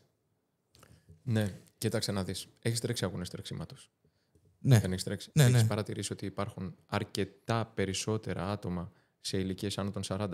Ναι. Ναι. Αυτό έχει συμβεί γιατί τους το επίταξε η ζωή. Σταμάτησαν να τους αρέσει αυτό που βλέπουν στον καθρέφτη. Και δεν μιλάω τώρα με όρους ναρκισσισμού, ούτε καν. Απλά ξαφνικά βλέπω ότι κάτι πρέπει να κάνω. Η ζωή προχωράει ή τους το επίταξε η κακή τους υγεία και ορίμασαν οι συνθήκες για να μπορέσει κάποιος να αφιερώσει το χρόνο που απαιτείται. Δηλαδή έχει κατασταλάξει στη δουλειά του, έχει οικογένεια και τα παιδιά μεγαλώνουν, έχει φύγει από αυτή την τρέλα της μεταεφηβικής ηλικίας που αρχίζεις να χτίζεις, να φτιάχνεις μεταεφηβικής. Πήγα πολύ νωρίς. Τέλος πάντων, από τα 20 μέχρι τα 35 υπάρχει μια αναμπομπούλα να κάνεις πράγματα. Που είναι πολύ δύσκολο αν δεν το έχεις ήδη στην καθημερινότητά σου να το εντάξεις τότε. Ναι. Είναι δύσκολο. Νομίζω είναι αυτό που είπα πριν. Το έχω ξαναπεί δηλαδή σε διάφορες συνεντεύξεις. Δεν υπάρχει αθλητική παιδεία καθόλου. Και αυτό αν δεν αρχίσει από πολύ μικρά τα παιδιά να το κατανοούν πραγματικά και όχι να τους το επιβάλλει κάποιος, να το κατανοούν, δεν νομίζω ότι θα αλλάξει. Στην Ευρώπη Στη Γαλλία που ξέρω περίπου πώς έχουν τον αθλητισμό τα σχολεία, δεν έχουμε καμία σχέση. Πώς τον έχουν? Πολύ πιο συστηματικά. Δεν κάνουν 2 ώρες γυμναστική τη βδομάδα. Αλλά. Έχουν σχεδόν κάθε μέρα. Αθλοπαιδείες. Το σχολείο έχει δομές που τα παιδιά κάνουν τα πάντα. Ναι. Έχουν όλοι ευκαιρίες, παιδιά με κινητικά θέματα, ιδιαιτερότητες κλπ. Έχουν όλη την ευκαιρία τους. Ναι. Οκ. Κατάλαβα. Μια ερώτηση που μου γεννήθηκε πριν που είπες ότι ο αθλητισμός μπορεί να σε βοηθήσει παντού, σε ό,τι επαγγελματικό και να κάνεις. Εσένα πιστεύεις ότι σε όλο αυτό το ταξίδι το αθλητικό, από τα αθλήματα που είχαν μικρότερη χρονική διάρκεια στους αγώνες τους μέχρι αυτά που είχαν ημέρες ολόκληρες και έτρεχες, σε βοήθησε ο αθλητισμός στο να γίνεις βατραχάνθρωπος ή τότε έγινες βατραχάνθρωπος στο να έχεις τέτοιο πείσμα μετά περισσότερο? Δεν ξέρω. Δεν ξέρεις. Να σου απαντήσω. Δεν θυμάμαι αν το γράφω στο βιβλίο. Αλλά όταν τα πρώτα μου χρόνια στο τρέξιμο, που οι δρομείς είναι λίγο πιο... Πώς να το πω τώρα... λίγο πιο χαλαροί με τα ωράρια σε σχέση με τους κοπηλάτες. Και... Εννοείς μπορούν να βγουν όποτε θέλουν να τρέξουν. Είναι λίγο πιο cool, ναι. Θεωρούσα ότι με έκανε πολύ έτσι, τυπικό η πρώτερη ενασχόλησή μου με την κοπηλασία. Γυρνώντας τον χρόνο πίσω όμως ήμουν έτσι από την πρώτη μέρα. Μετά στο σχολείο βατραχανθρώπων ήμουν από την πρώτη μέρα μαθητής. Πολύ τυπικός, πολύ επιμελής κτλ. Οπότε δεν ξέρω. Είναι σαν να θέλεις να σου απαντήσω η κότα έκανε το αυγό ή το αυγό την κότα. Δεν ξέρω. Ναι. Είναι έτσι μάλλον η προσωπικότητά μου. Αυτό που τελικά τείνω να πιστέψω είναι... Από τη μικρή ηλικία θεωρούσα ότι έχω ελλείμματα όσον αφορά τις πηγαίες ικανότητές μου, αυτό που ορίζουμε ως ταλέντο. Οπότε προσπαθούσα μέσω της συστηματικότητας, της επιμονής και αυτά να το αντισταθμίσω. Αυτό ήταν στο μυαλό μου όμως. Ναι. Μπορεί να μην είναι αλήθεια, μπορεί και να είναι. Σε τι βαθμό επηρεάζουν τα γονίδια την αθλητική σου επιτυχία, δηλαδή, τελικά? Αρκετά. Άρα έχεις ταλέντο. Εκ των υστέρων εδώ, δεν λέω καμιά ανακάλυψη τώρα και το λέω με αυτόν τον τρόπο. Δεν ξέρω, γιατί δεν έφτασα σε αθλητικό επίπεδο τόσο υψηλό που... Στο ορεινό τρέξιμο το έκανες. Ναι, αλλά ήταν αποτέλεσμα πολλής δουλειάς. Μιλάμε τώρα για πολλή δουλειά. Πολλής δουλειάς. Και για πάρα πολλά χρόνια. Πάλι όμως, αν δεν το είχες, αν δεν υπήρχε αυτή η βάση από πίσω, θα μπορούσε να φτάσει σε αυτό το επίπεδο. Όσο δουλειά για να έκανες. Δεν ξέρω. Αν ήταν εδώ ο Νίκος, ο Δημητριάδης ο Νίκος, ναι, που έχει μετρήσεις μου, μπορεί να μας το απαντούσε λίγο πιο εύκολα. Ναι, και πιο σωστά, γιατί είναι και ο ιδανικός άνθρωπος. Ναι, κατάλαβα. Το βιβλίο πώς προέκυψε? Το βιβλίο πώς προέκυψε? Και το ρωτάω τώρα, ξέρεις, είπες πριν ότι η δρομή είναι λίγο πιο καλλιτεχνική, είναι λίγο πιο... Ναι.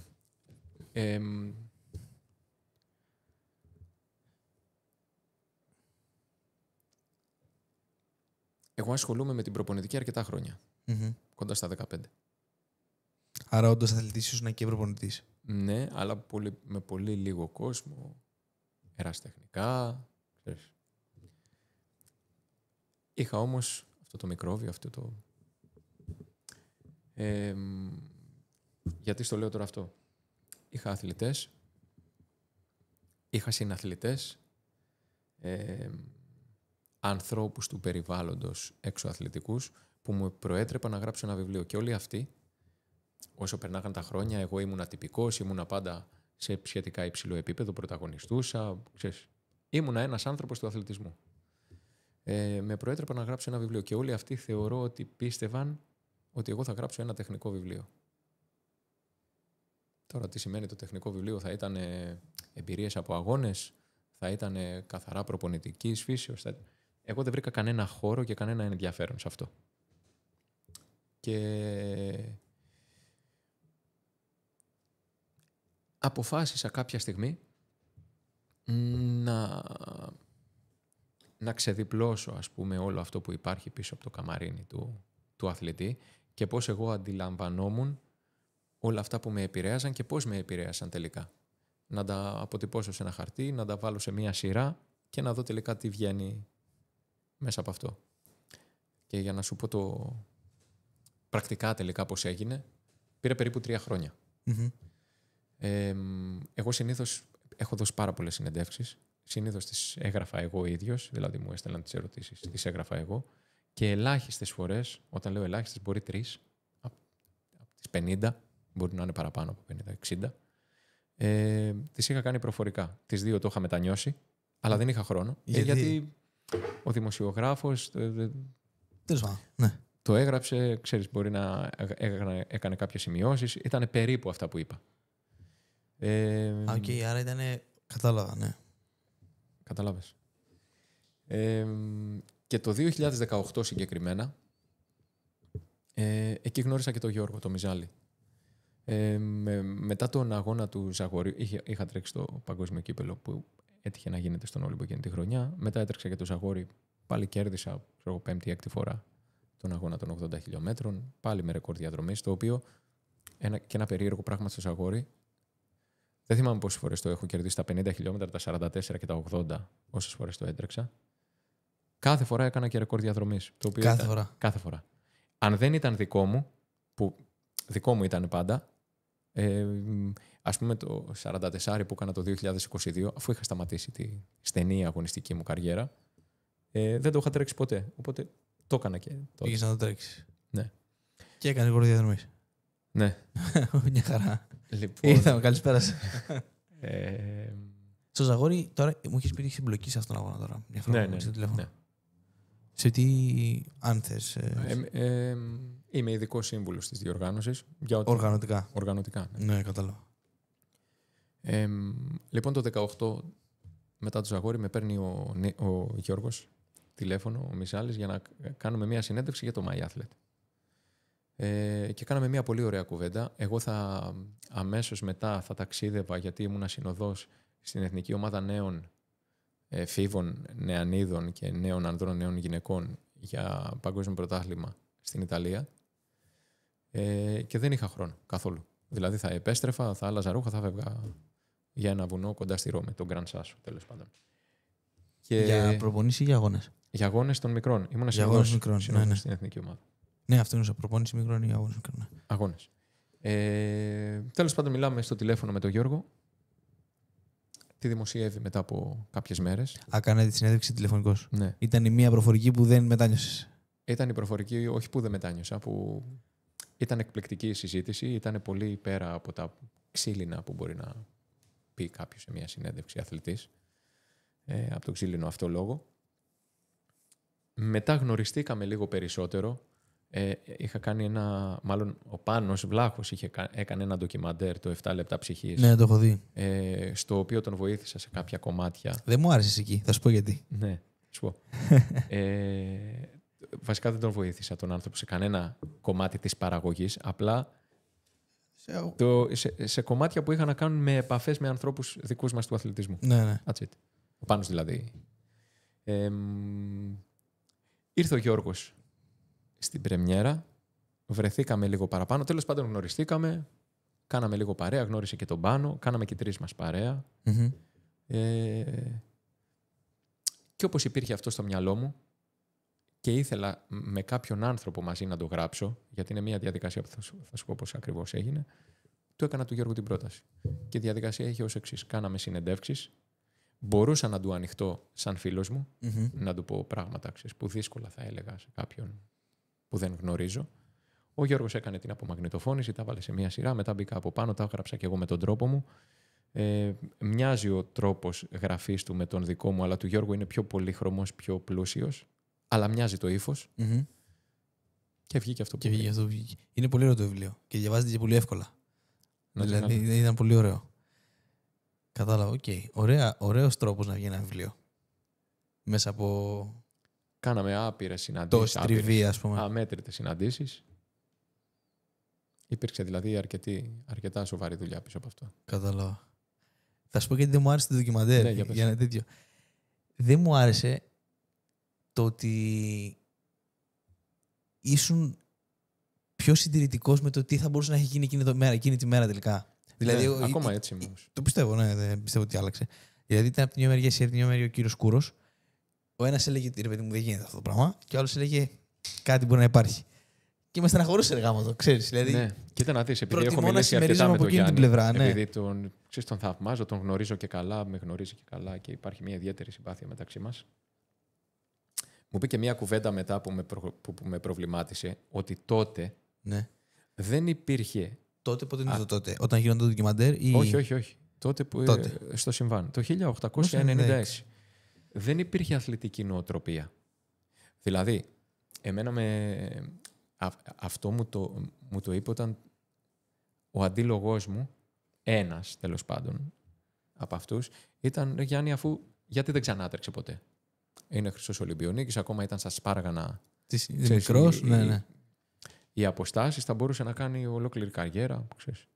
Μου λέει Δημήτρη, δεν υπήρχε τότε αθλητική νοοτροπία και δεν υπήρχε και θεσμικά ο αθλητισμός όπως είναι σήμερα.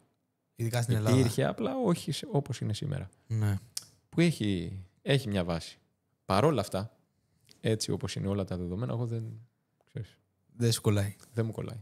Ναι, κατάλαβα. Αυτό. Κατά τα άλλα, μια χαρά ήταν προς Θεού. Δεν είμαι απόλυτος, αλλά δεν μου κολλάει. Δηλαδή, έχω διαλέξει μεριά. Ναι. Οκ. Αυτό δηλαδή με έχει χαλάσει το τηλεόρ γάμο του. Γιατί τώρα δεν θα μπορούσε. Δηλαδή, εμένα ξέρεις τι μου κάνει. Είναι και άλλα. Η οικογένεια πούλησε το κοιμήλιο. Δεν είχε τίποτα, ναι. Δεν έχει παραστεί πουθενά. Ξέρεις τι, εγώ το σκεφτόμαι και λίγο πιο ρομαντικά. Σε αυτό δεν αντιπαραβάλλω το Γιάννη. Δεν έχει καμία σχέση. Όχι, φυσικά όχι. Ο Γιάννης ο Κούρος είναι πάνω απ' όλα για μένα. Τέλος πάντων. Ναι, εγώ βλέποντας το ντοκιμαντέρ τέλος πάντων, εγώ σκεφτόμουν ότι επειδή ήμουν ένας άνθρωπος που τρέχει πρώτη φορά, γιατί ήταν το. Πώς ήταν η ιστορία, ότι είχε τρέξει. Δεν ήταν πρώτη φορά. Ήταν 5 μέρες πριν, είχε τρέξει πάλι. Και είχε τρέξει άλλους 2 αγώνες πριν. Ναι. Και 5 μέρες πριν. Ωραία. Είχε τρέξει τόσο λίγο. Αυτή η καμπύλη εκμάθησης δεν θα μπορούσε να είναι απότομη και ξαφνικά από τη μία να πάει στην άλλη. Γιατί. Μου κάνει δύσκολο. Σου κάνει δύσκολο. Ναι, οκ. Δεν μιλάμε για 2 χιλιόμετρα. Που βάζεις παιδάκια να τρέξουν και φεύγουν όλα μέσα και μετά περπατάνε. Το δεύτερο χιλιόμετρο. Φεύγουν όλα μέσα εννοώ, γιατί μπορεί να μας ακούνε άνθρωποι που δεν γνωρίζουν. Με μέγιστη προσπάθεια τις πρώτες 2-3 γύρους και μετά περπατάνε. Ναι. Άρα ένα παιδάκι που θα έχει λίγο καλύτερη, που μπορεί να μην είναι ο καλύτερος, λίγο καλύτερη διαχείριση δυνάμεων, θα κερδίσει. Δεν ήταν τέτοια η φάση του. Όχι. Είναι 42 χιλιόμετρα. Βασικά δεν ήταν. Κάπου 38 ήταν περίπου. Τότε ήταν 38. Ναι, κάπου ήταν αυτός ο αγώνας. Ναι, δεν ξέρω. Μπορεί και επειδή χαλάει, ξέρεις, και όλο αυτό την ιστορία του που εγώ την είχα ακούσει στο δημοτικό. Ο Σπύρος Λούις κέρδισε το μαραθώνιο, ο Γαλατάς, το πρώτο μετάλλιο κτλ. Νερουλάς.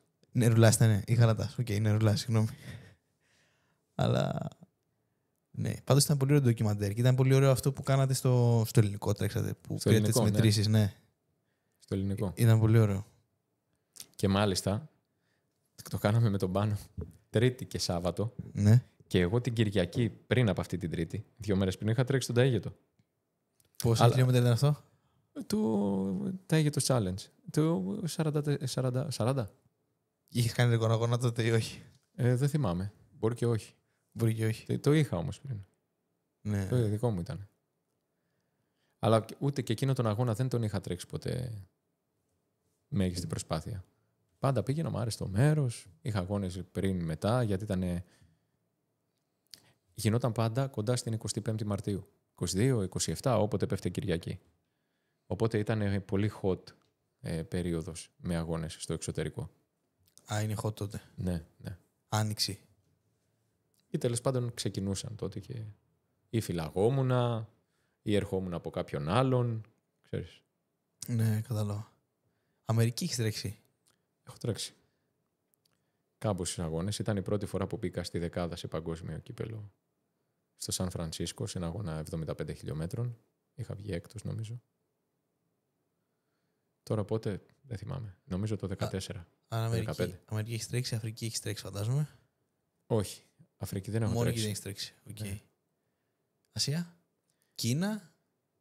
Κίνα και στο Ναγκάνο, σε μαραθώνιο. Αυτό είναι στην Κίνα, είναι η άλλη χώρα αυτή. Η Ιαπωνία. Η Ιαπωνία. Είναι ωραίο να μπορείς να δεις τον κόσμο μέσα από όλα αυτά. Ναι. Και είναι ακόμα καλύτερο που δεν το είχα σκεφτεί εγώ πριν μιλήσουμε σήμερα. Το ότι ζούσες εκεί αυτές τις προπονήσεις που δεν ξέρω πόσο καιρό πήγαινε σε κάθε μέρος για να προπονηθείς πριν τον αγώνα. Αλλά έχει μια αξία. Έχει. Ναι. Έχει μια αξία. Κοίτα τώρα στις Άλπεις. Κάναμε πολλοπόνηση κάθε χρόνο και προπονητικά κάμπ. Και... Τώρα το λέω αόριστα στις Άλπεις γιατί πολλά τα μέρη. Ναι. Και όλα αυτά, πώς πιστεύεις έχει επηρεαστεί η προσωπικότητά σου από όλα αυτά τα ταξίδια και όλες αυτές τις εικόνες? Δηλαδή, καταλήγεις στο Μάλλον ότι... μαλάκωσε. Μάλλον μαλάκωσε.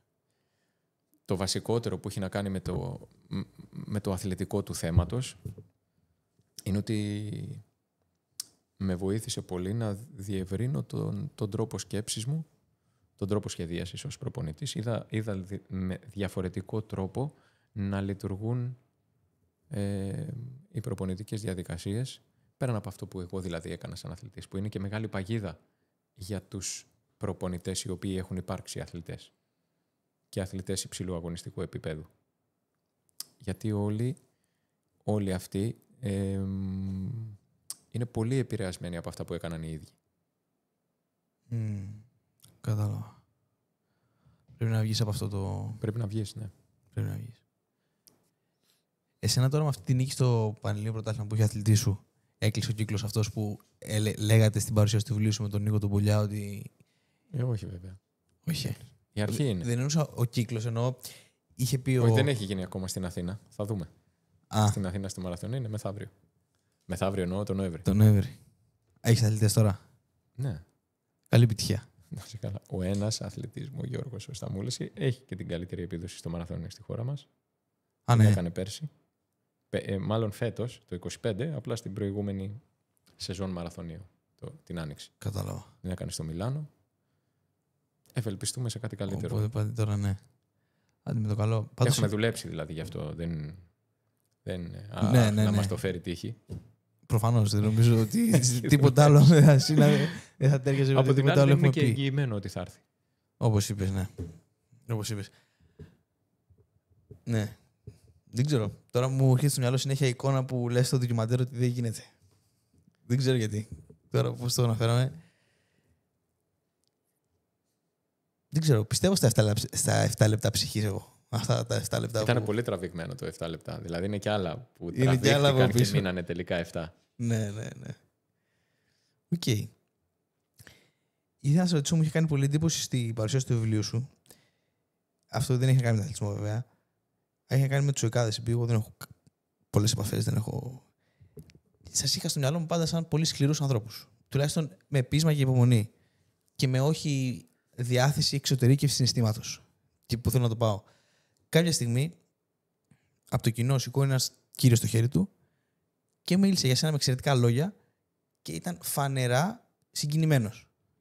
Ο οποίος, να ξέρεις, είναι και ο αρχιεκπαιδευτής. Κάτι το έχεις πει τότε. Ναι. Είναι τώρα, ήταν. Εκπληκτικός συνάδελφος. Ναι. Κατάλαβες ποιο σημαίνει, λέω. Βέβαια. Μου έκανε πάρα πολύ εντύπωση. Λέω, κοίτα να δεις, λέω, νομίζουμε ότι, ξέρεις, είναι πιο κλειστή, ας πούμε, και μπροστά σε ένα γεμάτο ήταν το θέατρο. Δεν ξέρω πόσο κόσμο είχε. Φέρθηκε κατά αυτόν τον τρόπο. Τελικά, μπορείς να ορίσεις κάπως έναν βατραχάνθρωπο όσον αφορά την ψυχοσύνδεσή του. Και σε τι βαθμό γίνεται αυτό? Υπάρχει ποικιλία προσωπικότητων, έτσι, όπως προφανώς στην κοινωνία, έτσι και εκεί.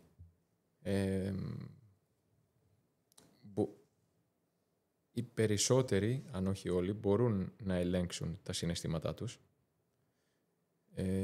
θετικά και αρνητικά. Δεν μπορώ να τους καλουπώσω. Ξέρεις, μπορείς να βρεις... Αυτό που σίγουρα μπορώ να πω είναι ότι είναι ιδιαίτερα σκληροί, δεν έχουν ενδιασμούς. Ενδιασμούς όχι να κάνεις κάτι βλαβερό. Το αντίθετο, να βάλεις τον εαυτό σου σε διαδικασίες δύσκολες. Τι είναι να κάνουμε αυτό? Πάμε να το κάνουμε. Είναι κάτι που όμως μαθαίνεται με πράξη. Θεωρητικά είναι πολύ δύσκολο. Θεωρητικά δεν γίνεται, ναι. Δεν ξέρω τώρα αν μπερδεύω με αυτό που Όχι, λέω, αλλά καταλαβαίνω. προφανώς και είναι ιδιαίτερα ευαίσθητοι. Γιατί προφανώς? Αυτό μου κάνει εντύπωση, το προφανώς. Γιατί ένας άνθρωπος, όχι αυτής της κατηγορίας, ένας οποιοδήποτε, έχει καταφέρει κάτι ιδιαίτερα δύσκολο, σκληρό, το οποίο απαιτούσε και αρκετά μεγάλο χρονικό διάστημα για να επιτευχθεί, δεν μπορεί να μην είναι ευαίσθητος. Γιατί αντιλαμβάνεται πίσω από μία εικόνα τι προϋποθέτει για να φτάσει κάποιος.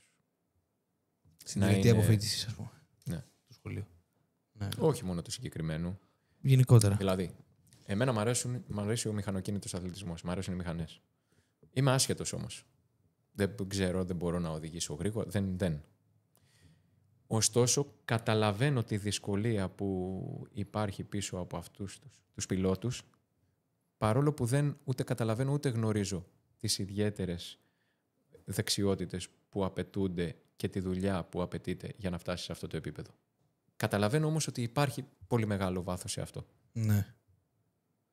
Κάτι τέτοιο. Κατάλαβες, οπότε Είναι έτσι. σε μπέρδεψα. Λίγο δεν μπορώ να καταλάβω γιατί συνδυάζονται. Δεν συνδυάζονται. Τι εννοείς? Δεν συνδυάζονται. Όταν έχεις καταφέρει κάτι Δύσκολο. ή δύσκολο, τέλος πάντων κάτι που απαιτεί πολύ Απαιτητικό. μεγάλο. Ναι. Μπορείς να αντιληφθείς κάτι που δεν γνωρίζεις, τι Ότι προϋποθέτει. Ωραία. Όχι τι προϋποθέτει σε λεπτομέρειες, ότι προϋποθέτει κάτι δύσκολο, δεν το μηδενίζεις. Ναι, Οπότε σε κάνει ευαίσθητο. Παράλληλα, ίσως αντιλαμβάνεσαι και το ψεύτικο, που είναι πολύ της εποχής μας εύκολο, δηλαδή. βάσει των social media, που ο καθένας δηλώνει ότι γουστάρει. Άρα δεν συγκινείσαι. Και όταν βλέπεις κάτι πραγματικό, συγκινείσαι πιο εύκολα ενδεχομένως. Ακριβώς. Κατάλαβα τι είναι. Ναι. Πάντως ήταν πολύ ωραία στιγμή αυτή. Που εγώ ήμουν μάρτυρας, εσύ που σε αφορούσε, φαντάζομαι ότι. Βασικά ήταν πολύ ιδιαίτερη. Όλο το βράδυ για σένα, φαντάζομαι ήταν Αυτή, ιδιαίτερο αυτό. ναι. Έτσι, ναι. Αυτό το 2ωρο, κάπου 2ωρο ήταν. Δεν ξέρω, δεν θυμάμαι. Ήταν ιδιαίτερο και δεν μπορώ να το εξηγήσω σε κάποιον τι έγινε. Άμα με ρωτήσει κάποιος. Ναι. Μπορείς να το περιγράψεις. Εγώ σαν μάρτυρας μπορώ να πω 2-3 πράγματα. Εσύ φαντάζομαι είναι διαφορετικό. Και απέφευγες και να μιλήσεις και πάρα πολύ, δεν ήθελες.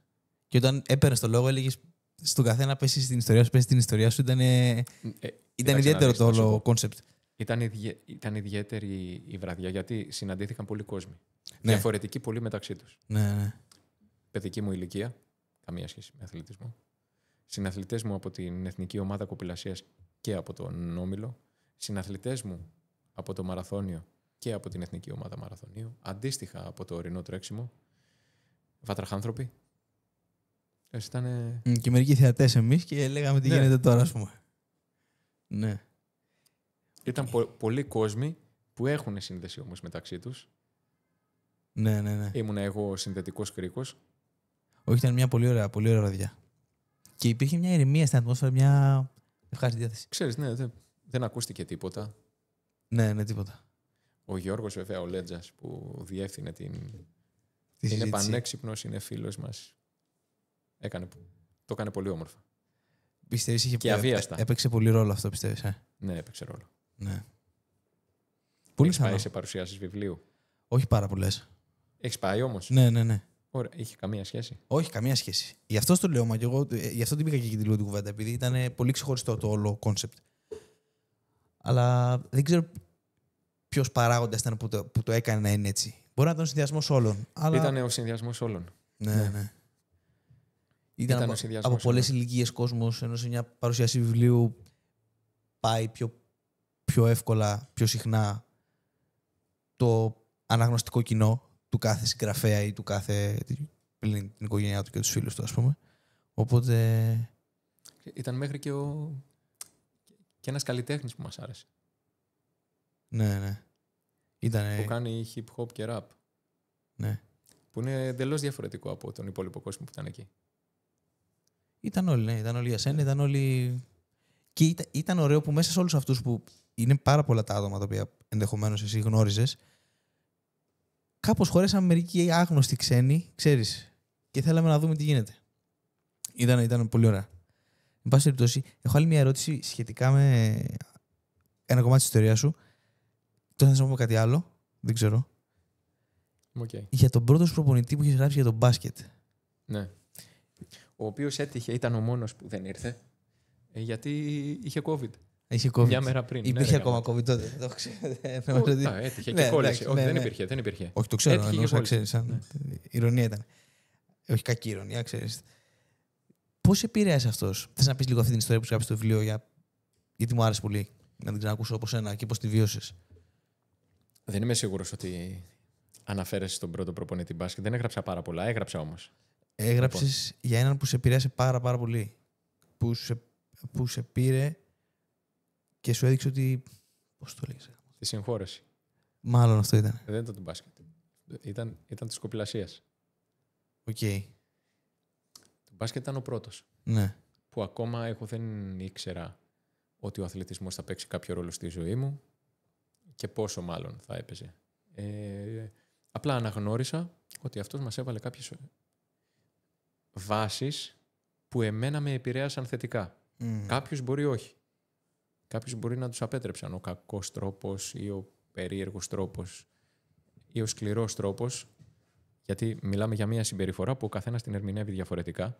Κάποιον μπορεί να τον επηρεάσει θετικά, κάποιον όχι. Εμένα με επηρέασε πάρα πολύ θετικά.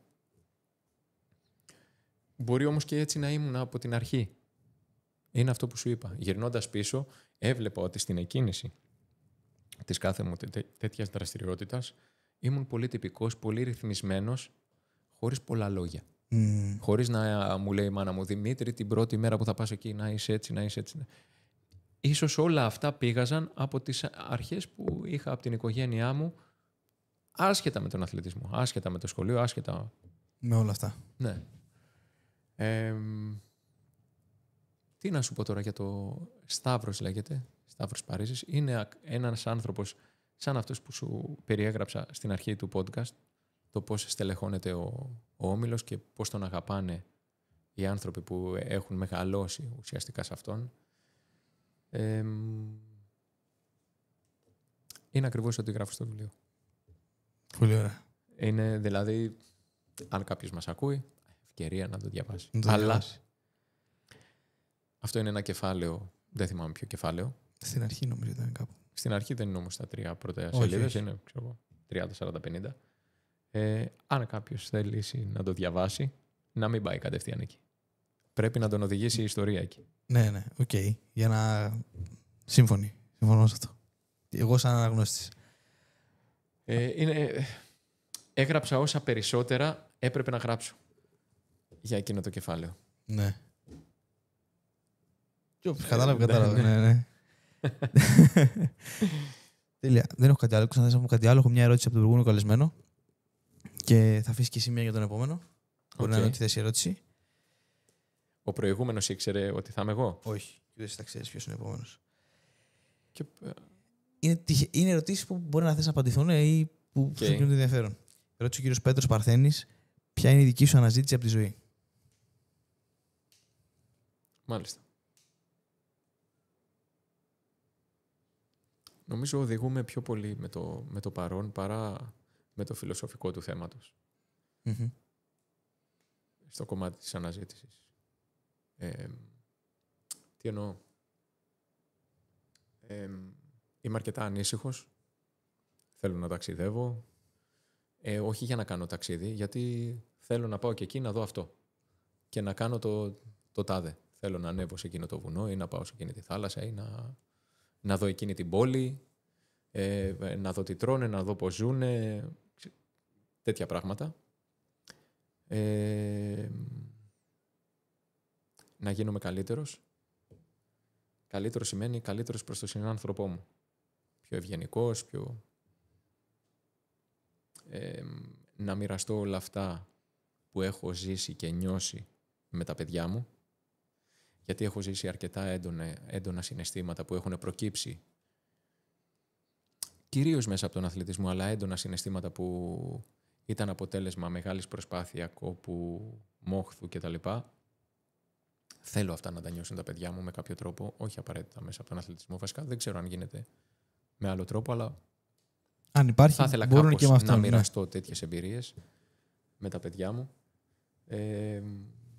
Να ζω ήρεμα με τη Σοφία, με τη γυναίκα μου. That's it.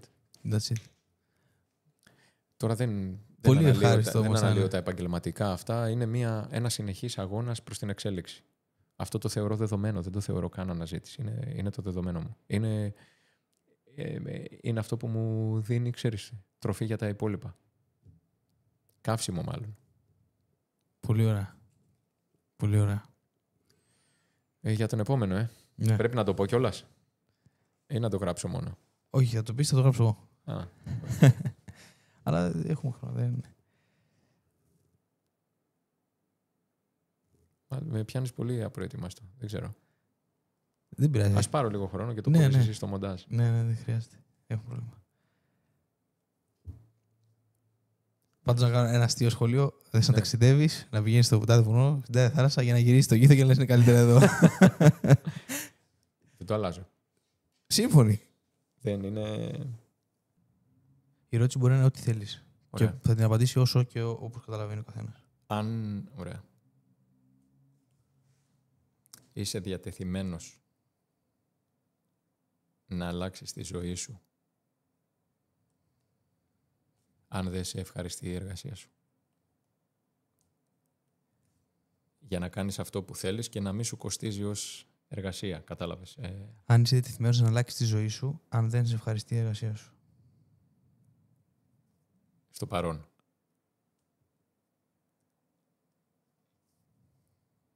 Μπορεί να του άρεσε η εργασία του και να μην μπορεί να απαντήσει, αλλά δεν πειράζει. Ναι. Είναι μια ερώτηση η οποία. Ευχαριστώ πάρα πολύ. Πέρασα πολύ ωραία. Κι εγώ. Να είσαι καλά. Δεν ξέρω κατά πόσο σου απάντησα σε όλα αυτά που ήθελες να ακούσεις. Νομίζω αρκετά. Πολύ παραπάνω. Ευχαριστούμε. Να είσαι καλά.